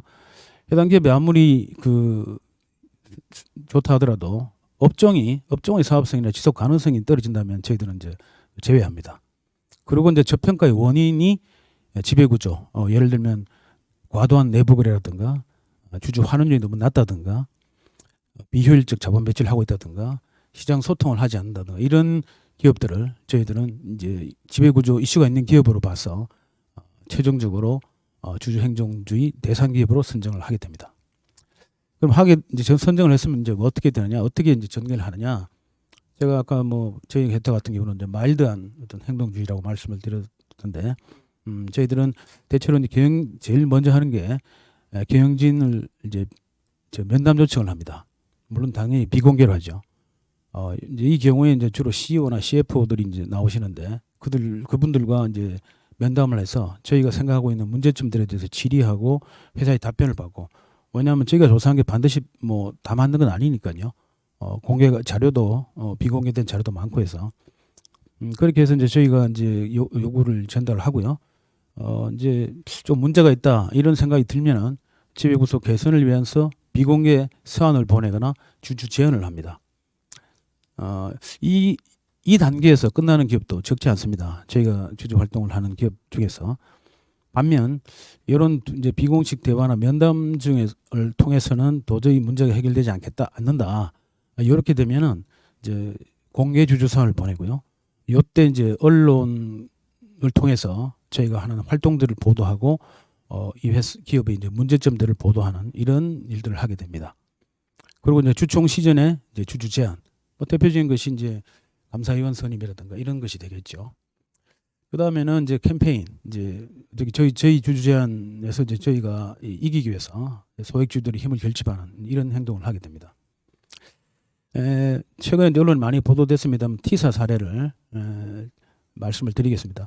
여기 보시면 좀 시간 관계상 제가 다는 설명을 못 드리겠고, 제가 2020년 11월부터 주식을 매입을 했고요. 작년 10월까지는 경영진 비공개 면담을 주로 했습니다. 비공개 선. 말하자면 주식을 매입하고 그 2년 동안 저희가 비공개 면담, 비공개 사안, 비공개 제안 이런 일들을 계속했습니다. 하지만 아까 제가 말씀드린 대로 이런 요구들이 먹히지 않았기 때문에 작년 12월에 투자 목적을 경영 참여로 변경하고 공개 주주 사안을 이제 언론에 공개하게 됐습니다. 그리고 이제 최근입니다. 주주 제안을 했고요. 감사위원 선임을 요구하는. 그리고 이제 아마도 2월, 3월 주총 때 되면 소액주주 캠페인과 주총 위임장 대결을 벌일 예정입니다. 이것은 사실 매우 뭐 그렇게 흔한 사례는 아니고요. 저희가 하는 주주 활동 중에서 좀 다소 어그레시브한 어떤 그런 걸로 진행된 처음부터 그건 아니지만 뭐 그런 사례라고 볼 수가 있겠습니다. 마지막으로 저희가 이제 주주 활동을 하면서 느낀 점 이런 것들을 이제 기업 여기 계신 이제 CFO들이 많다고 들었는데요. 당부하고 싶은 말을 좀 제가 드리면서 정리하겠습니다. 소수주 이익을 명백하게 침해하는 경영 방식은 더 이상 안 통한다. 제가 아까 뭐 스튜어지 코드 가입한 회사 이야기 됐습니다는 스튜어지 코드가 점점 이제 공시 강화하는 방향으로, 그러니까 기관 투자자가 스튜어지 코드를 가입해 놓고 가이드라인도 있으면서 주주 관여 활동을 하겠다고 하고 하지 않는 어떤 그런 사례들은 점점 이제 힘들어지게 됩니다.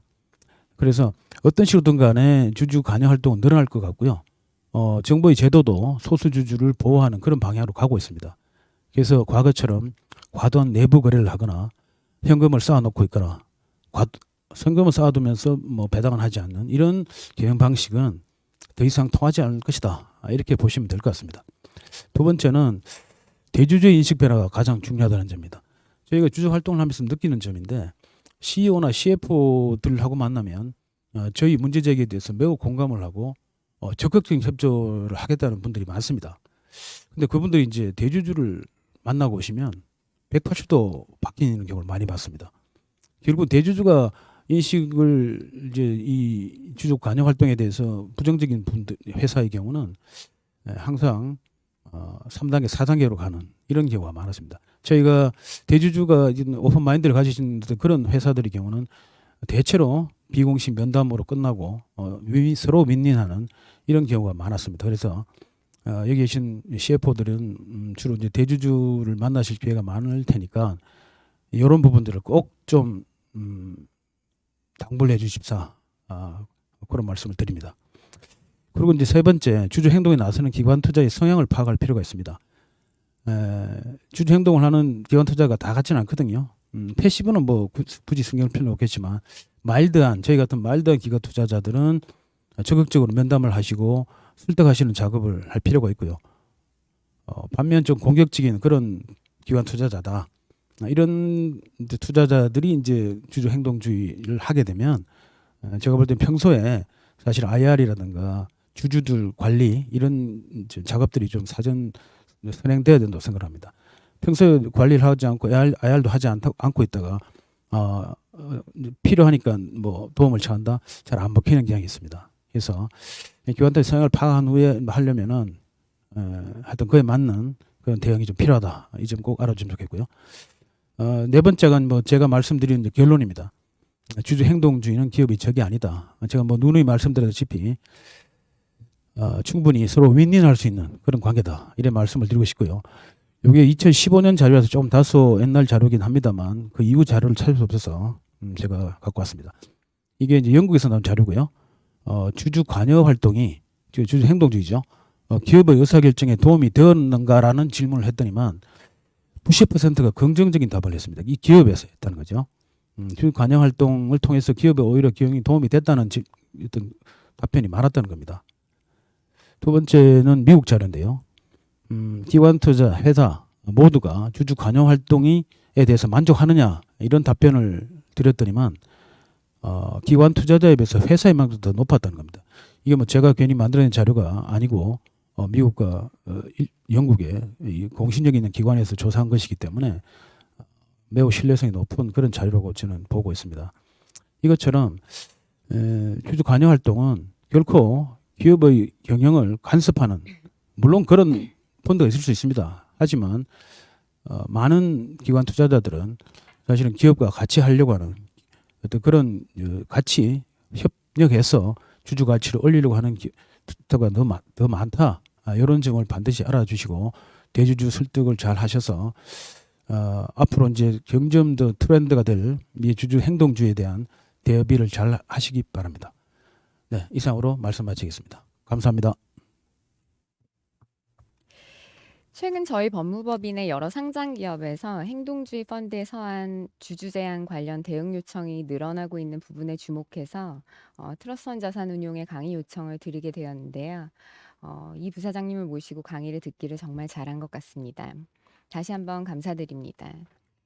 이어서 ESG 관련하여 국내 기업들이 가장 관심 있어하는 주제 중 하나인 공급망 실사 관련하여 강의를 들어보도록 하겠습니다.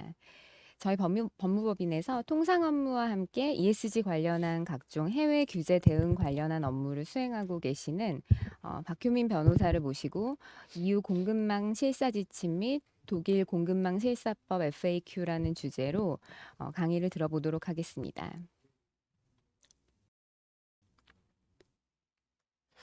안녕하십니까. 저는 법무법인 세종의 박효민 변호사라고 합니다. 예, 오늘 이제 좋은 세미나 자리에서 저는 이제 지금 기업들이 워낙 관심을 많이 가지고 계시는 글로벌 공급망 실사 의무 관련된 규제를 동향을 알아보고 이제 시사점에 대해서 말씀을 드리고자 합니다. 우선 공급망 인권 및 환경 규제 동향에 대해서 간단히 설명을 드리겠습니다. 먼저 ESG의 중요성은 워낙 이전부터 있었던 것이고, 그런데 ESG에서 이제 가장 중요한 환경에 대해서는 우리가 이제 항상 알고 있었지만 바로 인권이 바로 S에 들어가는 것이죠. 그래서 이제 환경 및 인권에 대한 관심이 증대하면서 기업의 ESG에 대한 전 세계적인 관심이 증대되었고, 그리고 다양한 스테이크홀더들이 참여를 함으로써 상당히 ESG에 관심이 늘어났습니다. 그리고 이와 동시에 미국, EU 등 서방 국가 중심으로 상당히 환경 및 인권 기준을 강조하게 됩니다. 이건 바로 우리가 보는 지금 미국과 중국 간의 어떻게 보면 라이벌이 일환으로 볼 수 있는데, 바로 미국과 EU에서 중국을 대중국 견제 정책으로 바로 환경과 인권 기준을 상당히 높은 수준으로 강조를 하고 있습니다. 그래서 이러한 큰 기조 안에서 좀 상당히 공급망 실사, 각 기업이 자기가 사용하는 적어도 자기한테 오는 물건의 공급망에서 환경, 인권 침해가 있는지 여부에 대해서 실사를 해야 된다라는 이제 인식이 점점 늘어나게 됐고요. 그래서 바로 어떻게 보면 공급망 실사야말로 저의 ESG를 가장 극명하게 잘 보여주는 게 아닌가. 인바이러먼털에서 이제 환경, 그다음에 소셜에서 인권, 그다음에 이 같은 환경과 인권의 침해가 우리 기업뿐만이 아니라 내 기업의 자회사, 그다음에 나한테 물건을 공급해주는 각종 직간접적인 파트너사의 공급망, 전 공급망에서 어떠한 환경, 인권적인 침해가 없는지를 바로 우리 기업의 가버넌스 내로 통합시키는 바로 이 같은 공급망 실사 의무야말로 이제 ESG 총합이라고 볼 수 있겠습니다. 그래서 ESG라는 것은 여러분들도 잘 아시겠지만 이제 이전에는 이 같은 ESG가 소프트로로 발전을 했다가 이제 하드로로 발전을 하고 있고요. 바로 EU가 가장 선봉에 있습니다. 그래서 오늘 설명드리는 바로 EU의 기업 실사 의무 지침, 이것이 바로 이제 하드로로 ESG가 전환되고 있다는 것을 보여주는 것이고요. 이 외에도 이미 이전부터 독일, 프랑스에서 이미 하드로로서 실사 의무를 하고 있었죠. 그래서 여기 보시면 이미 인권 및 환경 관련 공급망 실사를 하고 있는 국가들과 이제 간단한 내용에 대해서 이제 적어놨습니다. 그래서 오늘 설명을 드리고자 하는 것은 바로 제일 밑에 있는 EU의 지속 가능한 기업 실사 지침 CSDDD라고 하는 요것에 대해서 설명을 드릴 거고요. 이제 지금까지는 EU 내에서 실사 지침 관련된 이제 어떻게 보면 이제 통일된 EU 입법이 없었기 때문에 프랑스, 독일 등에서 이제 산발적으로 이제 자국 법에 의해서 이제 시행을 했던 건데, 이제 EU 차원에서 CSDDD가 통과가 된다면 이제 현재 프랑스, 독일의 법도 다 개정이 돼야 되겠죠.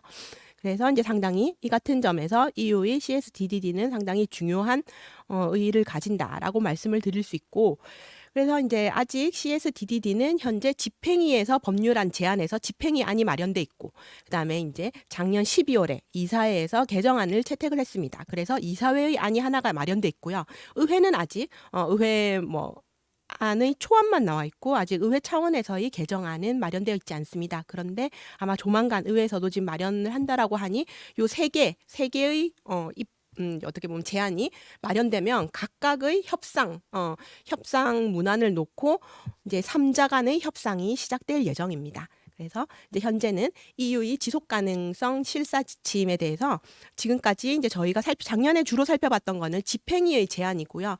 그 이후에 12월에 나왔던 이사회의 안에 대해서 오늘은 어떻게 양자는 차이가 있고 어떻게 향후 입법이 될 것인지에 대해서 한번 보도록 하겠습니다. 일단 적용 대상 기업이 상당히 중요한데, 일단 일반 기업과 고위험군 기업으로 나뉘게 됩니다. 그래서 일반 기업 같은 경우에는 근로자 수가 EU 내의 근로자 수가 500명이 초과하거나 전 세계 순매출액이 1억 5천만 유로를 초과하는 EU 영내 대기업, 상당히 큰 규모의 기업이어야 되고요. 그러나 환경, 인권 침해가 상당히 많이 일어날 수 있는 고위험군 기업이라면 요거보다는 상당히 낮은 수준으로 또 요건을 충족하게 됩니다. 그게 바로 이제 섬유, 가죽, 금속, 식품, 상당히 조금 작은 규모의 그리고 이제 인권 침해가 많이 일어나는 기업군이죠.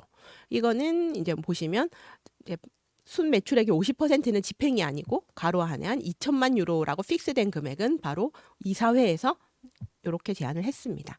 그래서 이 적용 대상이 EU 내에 있는 기업뿐만이 아니라 바로 밑에 보시면 EU 역의 기업, 우리나라에서 사업을 하는데도 EU 내에서 일정한 매출액을 발생을 시킨다면 바로 이 같은 의무의 적용이 됩니다. 그래서 우리가 상당히 살펴봐야 될 게 이제 바로 밑에 EU의 역의 기업 부분에 대해서 상당히 좀 잘 눈여겨 보셔야 되겠죠.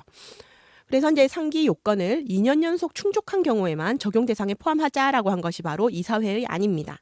그리고 금융기관은 당연히 기업 내에 포함이 되는데요. 이사회 안에 의하면 각국이 동지침을 이행할지 여부, 그러니까 금융기관을 포함해서 입법을 할지 여부는 각국이 알아서 판단을 해봐라라고 이사회 안에서는 규정을 하고 있습니다.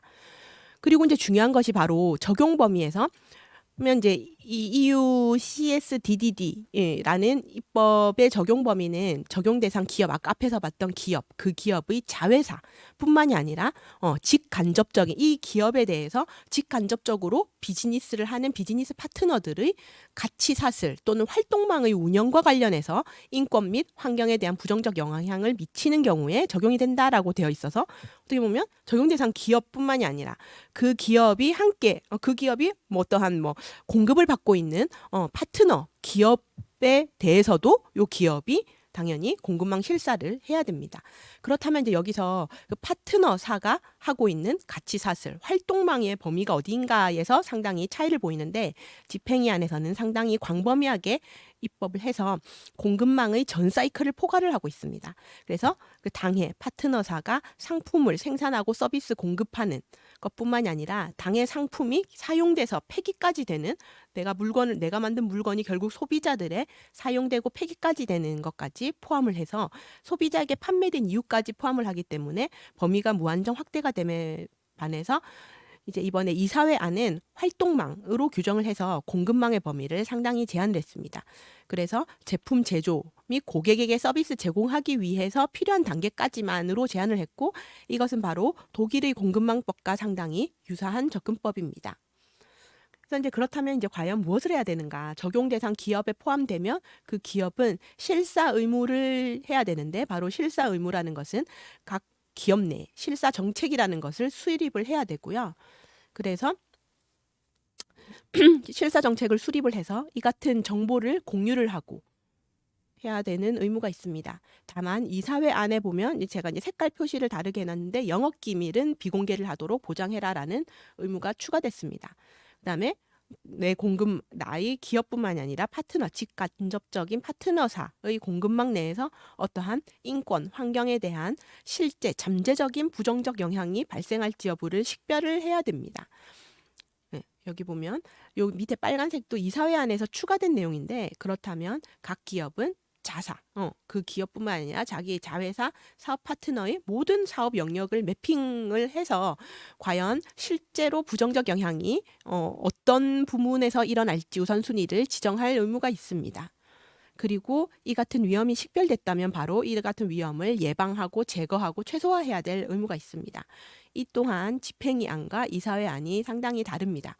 집행위 안은 적절한 조치를 취해라라는 정도로만 되어 있는데 이사회에서는 그렇다면 적절한 조치를 결정할 때 어떤 고려사항을 어떠한 사항을 고려해야 되는지에 대해서도 규정이 되어 있고 그다음에 사업관계를 종료를 해야 됩니다. 원래로 하면 위험 예방의 효과로서 가장 큰 것은 바로 내 파트너사가 이 같은 인권 환경에 대한 부정적 영향을 발생시키는 나의 파트너사랑 계약을 종료를 해야 되는데 이사회 안에 의하면 이 같은 종료에 대한 예외도 규정을 하고 있습니다. 그래서 어떻게 보면 조금 더 기업들에게 좀 기업들이 이행하기 좀 더 쉽게 좀 규정을 한 것이 아닌가라고 보여지고요. 그래서 요 같은 의무들을 실사 지침에서는 실사 의무 내용으로서 포함을 하고 있습니다.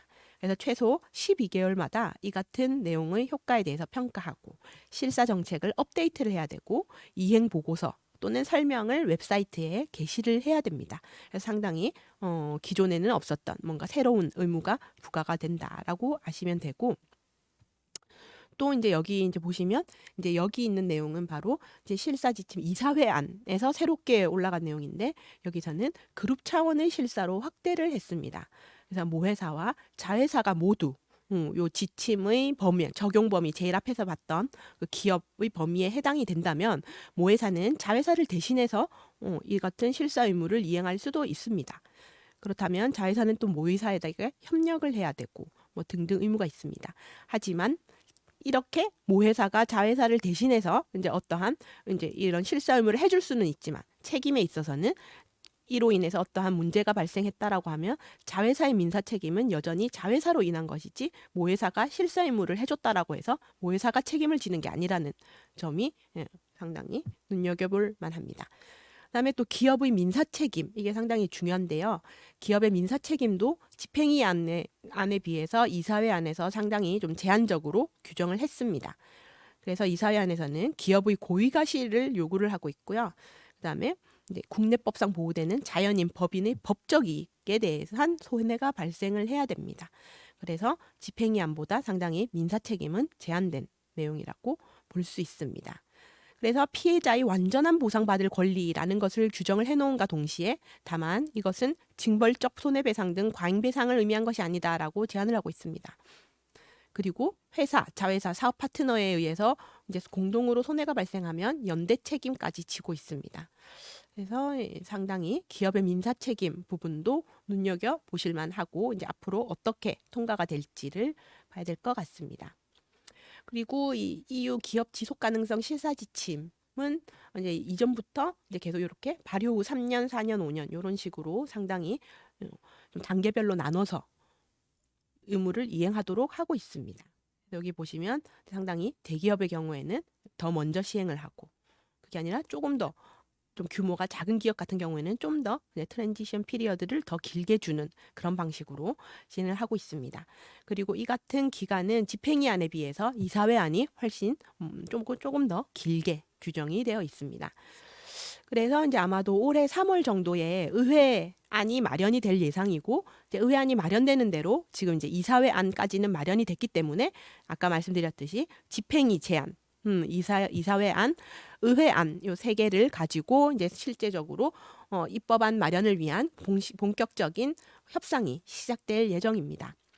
그리고 이제 앞에서 살펴봤지만 저희 이제 실사 의무의 대상은 인권, 환경 의무에 위반돼서 이제 부정적 영향을 미치는 것이죠. 그렇다면 어떤 인권인지, 어떤 환경인지에 대한 목록을 규정을 해놓고 있습니다.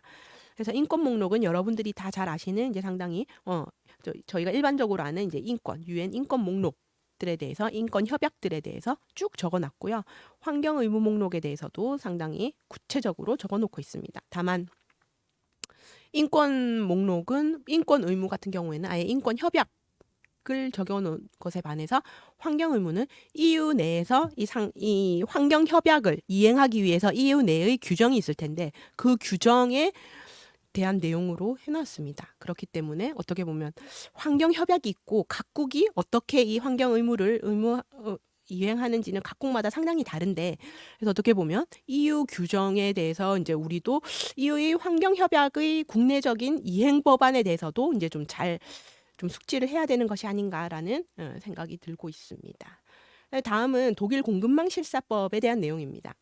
이것은 이제 올해부터 이제 시행이 됐죠. 이것도 적용 대상은 독일의 본사, 사무소, 지사가 있는 회사와 이제 3,000명의 직원이 있는 회사이죠. 이제 여기서는 앞에서 본 EU CSDDD와 달리 매출액 기준은 없습니다. 그냥 규모만, 그냥 회사의 규모가 이제 어떠한 규모인지. 그리고 2024년부터는 독일에 1,000명 이상 직원이 있는 회사이기만 되니까 상당한 수의 기업이 포함될 것으로 예상이 됩니다. 그리고 이제 여기서도 인권 및 환경 리스크 관련 실사 의무를 하는 절차가 있죠. 여기 보시면 앞과 상당히 비슷합니다. 리스크 관리 분석을 수립하고 그다음에 예방 조치를 해야 되고 위반 사항이 확인된 경우에는 시정 조치를 철회해야 되고 불만 처리 절차도 수립하고 실사 의무 이행을 위한 문서화 보고 의무 등이 있습니다. 그래서 이제 적용 시기 같은 경우에도 여기 보시면 어쨌든 올해부터 이제 시행이 됐죠.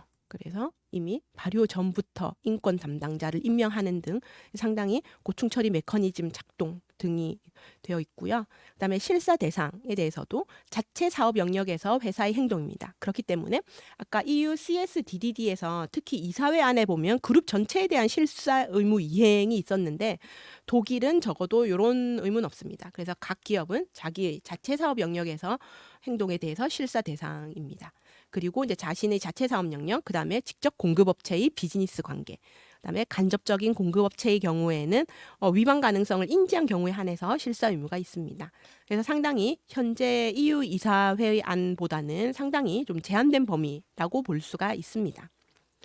근데 여기서도 인권과 환경 의무의 목록에 대해서는 이제 목록을 적시를 하고 있습니다.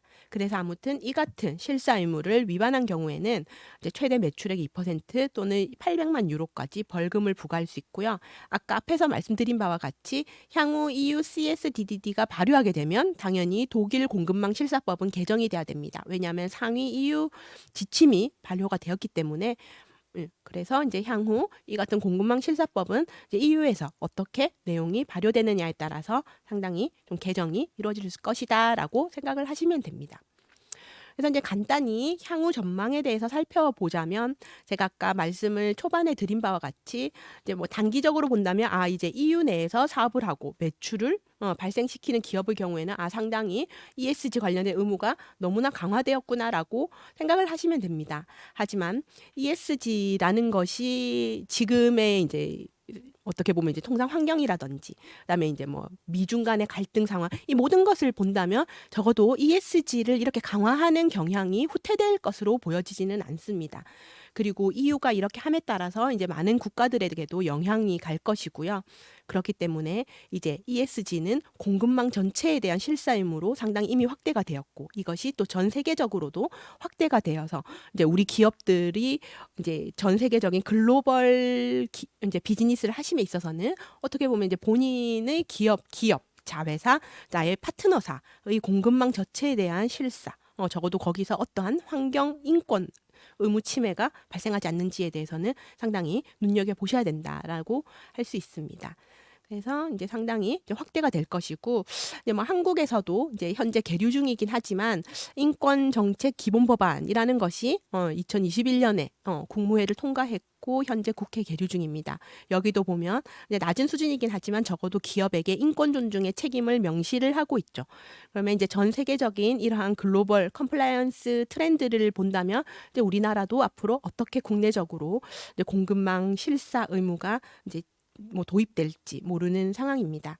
그래서 이제 기업의 컴플라이언스 및 거버넌스 전반에 걸친 ESG 규제는 강화될 것이고 그렇기 때문에 이 같은 EU가 선도적이긴 하지만 지금 현재 EU에서 공급망과 관련된 법안이 진행 중인 게 지금 현재 뭐 공급망 실사법뿐만이 아니라 뭐 배터리 뭐 원자재법 등등등 지금 상당히 많죠.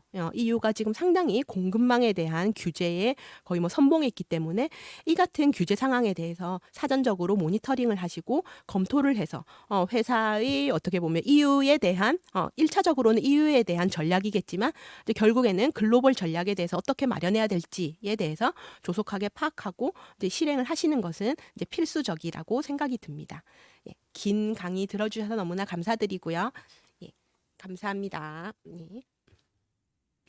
EU 공급망 실사 지침과 독일 공급망 실사법의 핵심 사항을 잘 정리한 강의를 해주신 박효민 변호사님께 다시 한번 감사 말씀드립니다. 이어서 저희 법인 ESG 센터 장윤재 ESG 연구소장님을 모시고 공급망 실사 관련 분쟁 사례 및 주의사항에 대한 강의를 들어보도록 하겠습니다.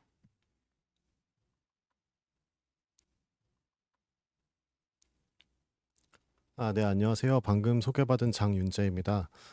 아까 처음에 윤덕찬 대표님께서도 그 작년 한 해 이슈에서 공급망과 관련된 그 키워드가 굉장히 중요해졌다라는 말씀을 하셨고, 방금 박효민 변호사님께서도 굉장히 좋은 공급망 실사법에 대한 정보를 알려주셨습니다. 저는 이번 강의에서 실제로 공급망 실사 관련된 분쟁들이 어떻게 일어나고 있는지, 그리고 그런 사례들을 봤을 때 우리 기업들이 어떠한 점을 주의해야 될지를 살펴보도록 하겠습니다.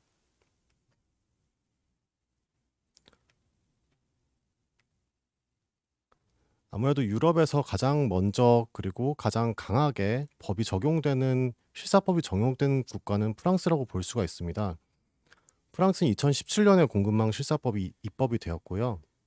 2년 연속으로 회계연도 말에 프랑스 소재 사무실이 있는 회사에 적용이 되고 있습니다. 특히나 이러한 공급망 실사법이 처음에 입법될 때 논의 과정에서 가장 문제가 되는 것이 그 제재를 정부 차원에서 할 것이냐 아니면 민사소송도 포함을 시킬 것이냐입니다. 아까 말씀드린 것처럼 독일의 경우에는 지금 민사소송은 제재에 대한 조항이 있지 않고 행정 제재만 있습니다. 프랑스 같은 경우는 민사 제재도 포함을 하고 있습니다. 그러다 보니까 사실 프랑스에서는 행정 제재보다는 민사 제재가 굉장히 많이 되고 있는데요. 시민단체들은 특히나 이러한 실사 정책을 감시도 하기도 하고 실제로 소송을 제기하기도 합니다. 이러한 시민단체의 실사정책 감시는 정책의 정확성 감시 그리고 실사 현황의 감시로 이루어지는데요. 실사정책 수립을 얼마 동안 하고 있느냐 그리고 그 형태가 어떻느냐를 보기도 합니다. 또한 해외에서 환경이나 인권 침해 사건이 발생할 경우에는 실사법이 근거해서 프랑스 내에서 본사에 대한 소송을 제기하고 있습니다. 즉 정부 감독은 아무래도 한계가 있을 수밖에 없다는 것을 볼 수가 있습니다. 그래서 보시면 이 그래프에서 41개사는 아직도 실사 정책을 수립하지 않은 회사인데요. 그럼에도 불구하고 정부 제재가 이루어지지 않고 있다는 점을 지적하면서 민간 차원에서 문제가 계속적으로 제기되고 있습니다. EU 공급망 실사법에서도 민사 책임을 규정을 하고 있습니다. 아까 박효민 변호사님께서도 말씀하셨지만 회사의 손해배상 의무에 대해서 민사 책임을 규정을 하고 있고요. 이 규정을 잘 살펴보면 결국 고의 또는 과실에 의해서 권리를 침해한 경우에 민사소송을 제기할 수가 있기 때문에 결국 고의 또는 과실을 입증해야 되고 이에 따라서는 실사 주체가 합리적인 실사 의무를 노력할 필요가 있다는 점을 확인할 수 있게 됩니다. 또한 국내법에서 보호하는 법인의 이익에 대한 손해를 책임을 져야 되기 때문에 결국은 국내법에 대한 준수체계, 그 사업장이 돌아가는 국내법을 살펴봐야 되고요. 그 비즈니스 파트너가 단독적으로 일으킨 사항에 대해서는 회사가 면책되기 때문에 결국 실사 주체의 사업과 관련 있는 사항에 주의할 필요가 있다는 것을 확인할 수가 있습니다. 결국은 이런 민사 책임은 강제력이 강화되기 때문에 법 체계와의 정합성을 고려하고 있다는 것을 살필 수가 있습니다. 그렇다면 실제로 실사법에 의거해서 소송이 일어난 사례들이 어떤 것이 있는가 살펴보겠습니다. 이 사례들은 가장 역사가 오래된 프랑스의 사례들입니다.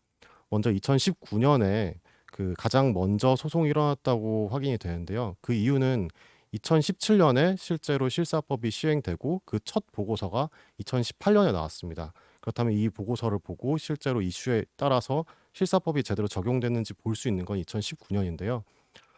또한 2019년 10월에 소송이 됐는데 그 전에 먼저 성명서를 내서 경고를 합니다. 그 경고장 발송 이후에 소송을 제기하기 때문에 2019년에 가장 먼저 소송이 제기된 걸로 보시면 되겠습니다. 가장 먼저 제기되었던 소송은 토탈에너지에 대한 소송입니다. 토탈에너지의 우간다 유전 개발 사업에서 토지 수용의 부적절함과 생물 다양성과 수자원에 대한 위협을 제대로 보호하지 못했다라는 것에 대한 소송이었고요. 2020년에는 토탈의 실사 정책 그리고 경영진 변경에도 불구하고 파리 협정 목표 달성을 위한 근본적 변화가 없다는 데에서 지금 법을 위반하고 있는 상태이다라고 해서 프랑스 지방정부와 14개의 지자체 그리고 5개의 시민단체가 같이 소송을 제기한 바 있습니다.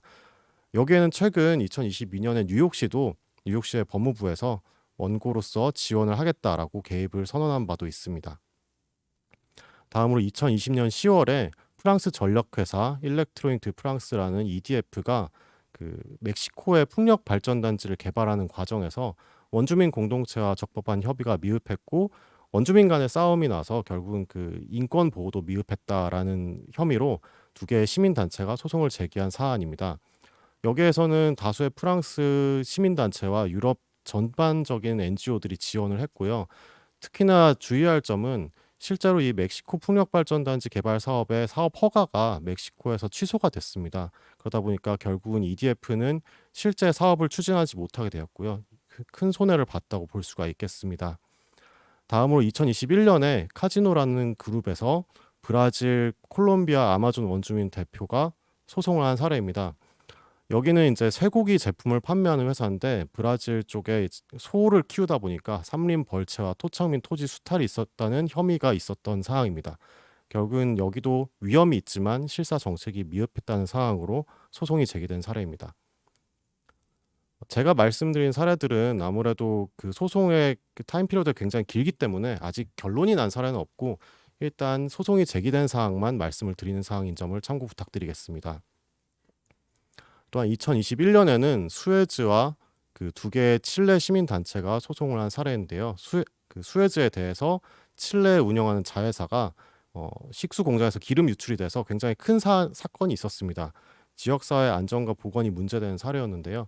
여기에 대해서 칠레 시민단체와 국제 시민단체 그리고 프랑스 시민단체가 동시에 공동으로 소송을 제기한 사안입니다.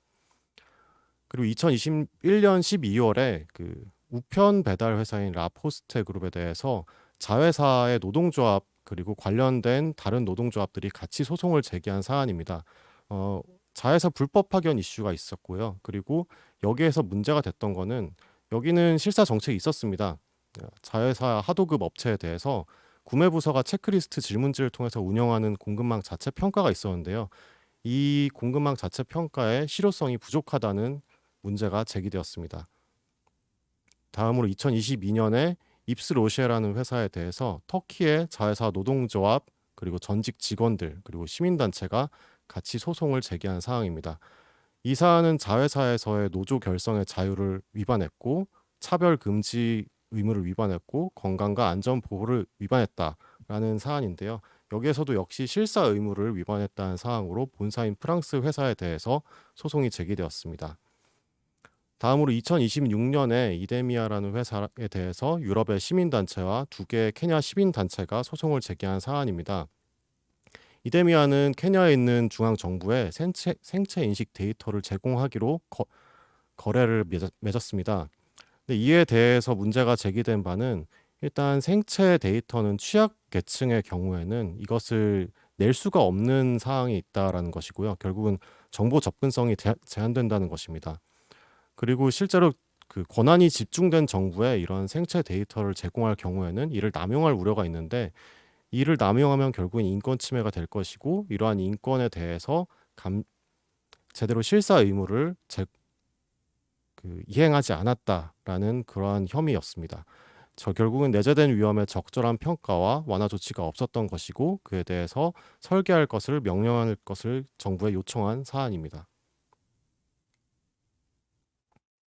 이렇게 공급망 실사법이 직접 적용되는 경우도 있지만 아직 공급망 실사법이 제정되지 않은 국가에서 공급망 실사와 관련해서 다른 법을 적용해서 소송을 제기한 사례도 있습니다.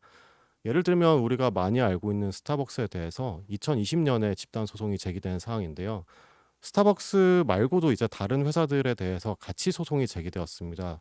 우리가 흔히 가끔씩 먹는 이제 마스라는 그 과자 회사랑 그 다른 과자 회사들 3개의 회사에 대해서 스타벅스를 포함한 3개의 회사에 대해서 소송이 제기된 사례인데요. 이 스타벅스는 윤리적으로 조달된 코코아를 통해서 만든다라고 표기가 되었었습니다. 그리고 실제로 공급망을 관리하고 있다라고 관리 프로그램 운영을 명시하였고요. 여기에 대해서 로리 마이어스라는 원고는 코코아 조달은 대부분 강제 노동을 수반하기 때문에 이러한 표시는 소비자를 기만하는 것이다라고 소송을 제기한 바가 있습니다. 굉장히 오랫동안 소송이 진행이 되었고요. 얼마 전 2022년 말 정도에 최종 합의를 통해서 소송이 화해로 종결된 바가 있습니다. 하지만 그 합의 과정에서 굉장히 많은 비용의 그 손해가 있었을 것으로 예상은 됩니다. 또한 2022년 3월에는 그 미국에 상장되어 있는 컴패스 미네랄이라는 회사에 대해서 SEC가 벌금을 명령한 사항이 있었습니다. SEC는 미국의 증권거래위원회인데요. 어떤 사안이냐면 그 해외 자회사의 사업장에서 생산량을 과대평가해서 공시했고 해외 자회사 환경 규제 대응을 실패했는데 그 환경 보고서를 거짓으로 낸 것이 적발된 사안입니다. 물론 그 적발된 사안에 대해서 얼마간의 민사 소송이나 형사 소송이 이루어지진 않았지만 이러한 환경 규제 대응을 실패했을 때는 모 회사가 중요 영향을 평가해서 공시를 해야 되는데 이러한 공시가 미흡했기 때문에 투자자를 보호하지 못했다라는 혐의로 $1,200만 벌금이 명령된 사안입니다. 또한 같은 2022년 3월에 미국의 범블비 푸드라는 그 참치 통조림 회사에 대해서 제기된 소송도 있는데요. 이 회사는 그 참치 통조림을 그 참치 어업 회사로부터 이제 공급을 받아가지고 제조를 해서 판매하는 회사입니다.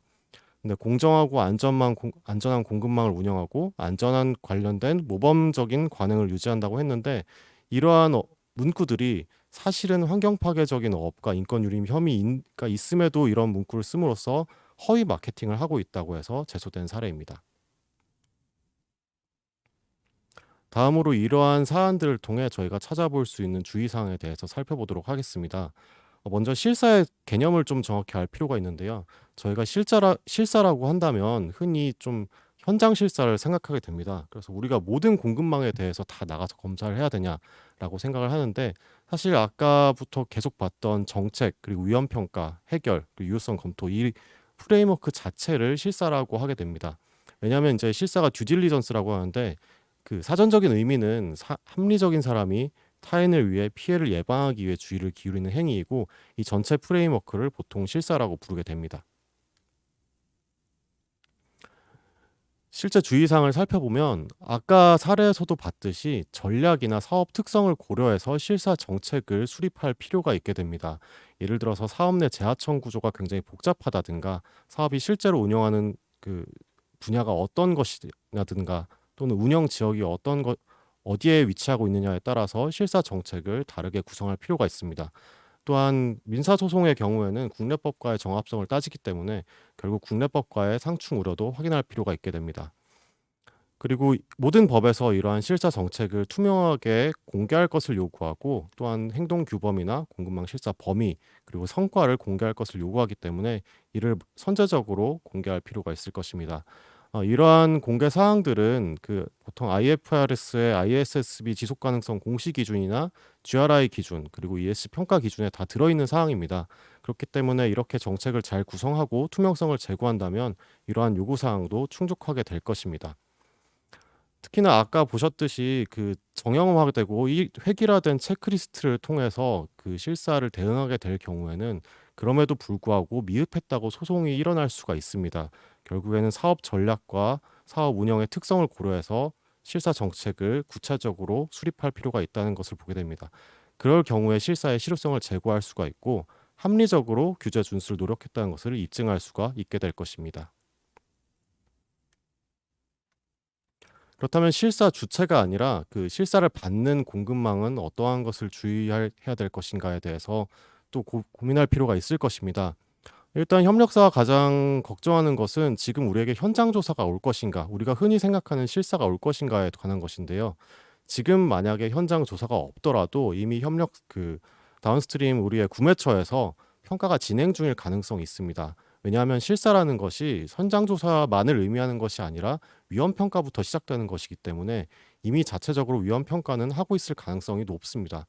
그렇기 때문에 우리 고객사의 실사 정책을 먼저 확인할 필요가 있을 것입니다. 또한 법정 의무화가 되기 전에 자체적인 위험 평가를 실시하고 그 실사 범위를 점진적으로 확장하는 추세이기 때문에 계속적으로 실사 범위는 확장이 될 것입니다.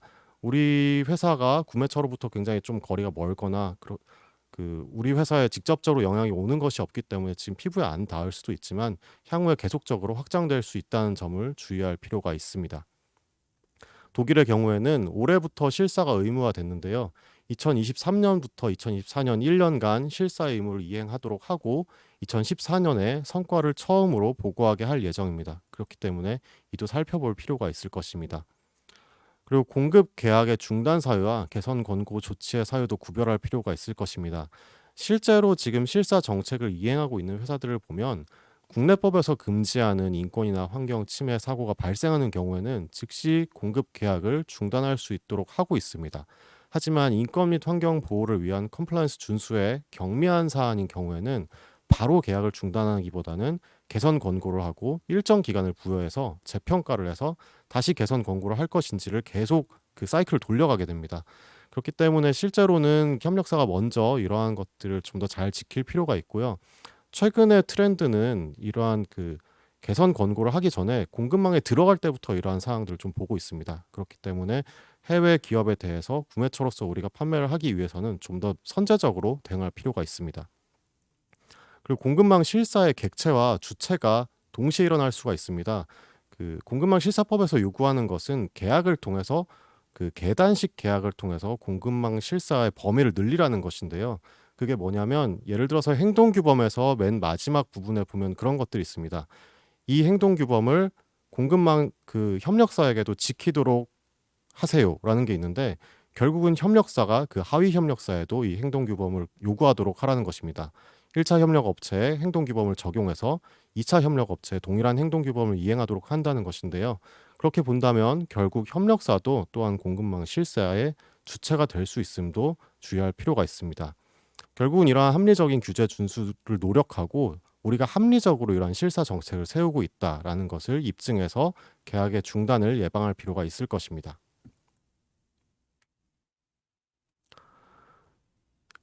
장기적으로 볼 때는 다음과 같은 사항도 주의할 필요가 있을 것입니다.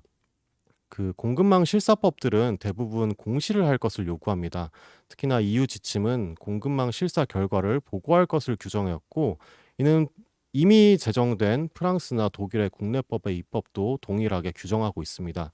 그런데 이러한 보고가 공시 의무에 편입될 경우에는 공시는 결국 그 공시 사항에 대해서 공시하는 자가 책임을 져야 되기 때문에 중요 정보의 오기재 또는 누락시 소송의 근거가 될 수가 있습니다.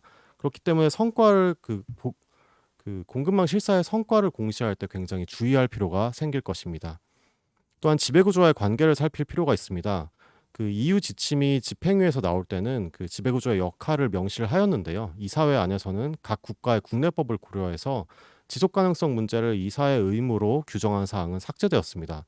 그러나 국내에서는 다수의 기업이 이사회 내 ESG 위원회를 설치하고 있고 이사회의 ESG 안건 검토와 ESG 전략을 규정하고 있어서 자발적으로 지속가능성 문제를 이사의 의무로 규정하고 있습니다.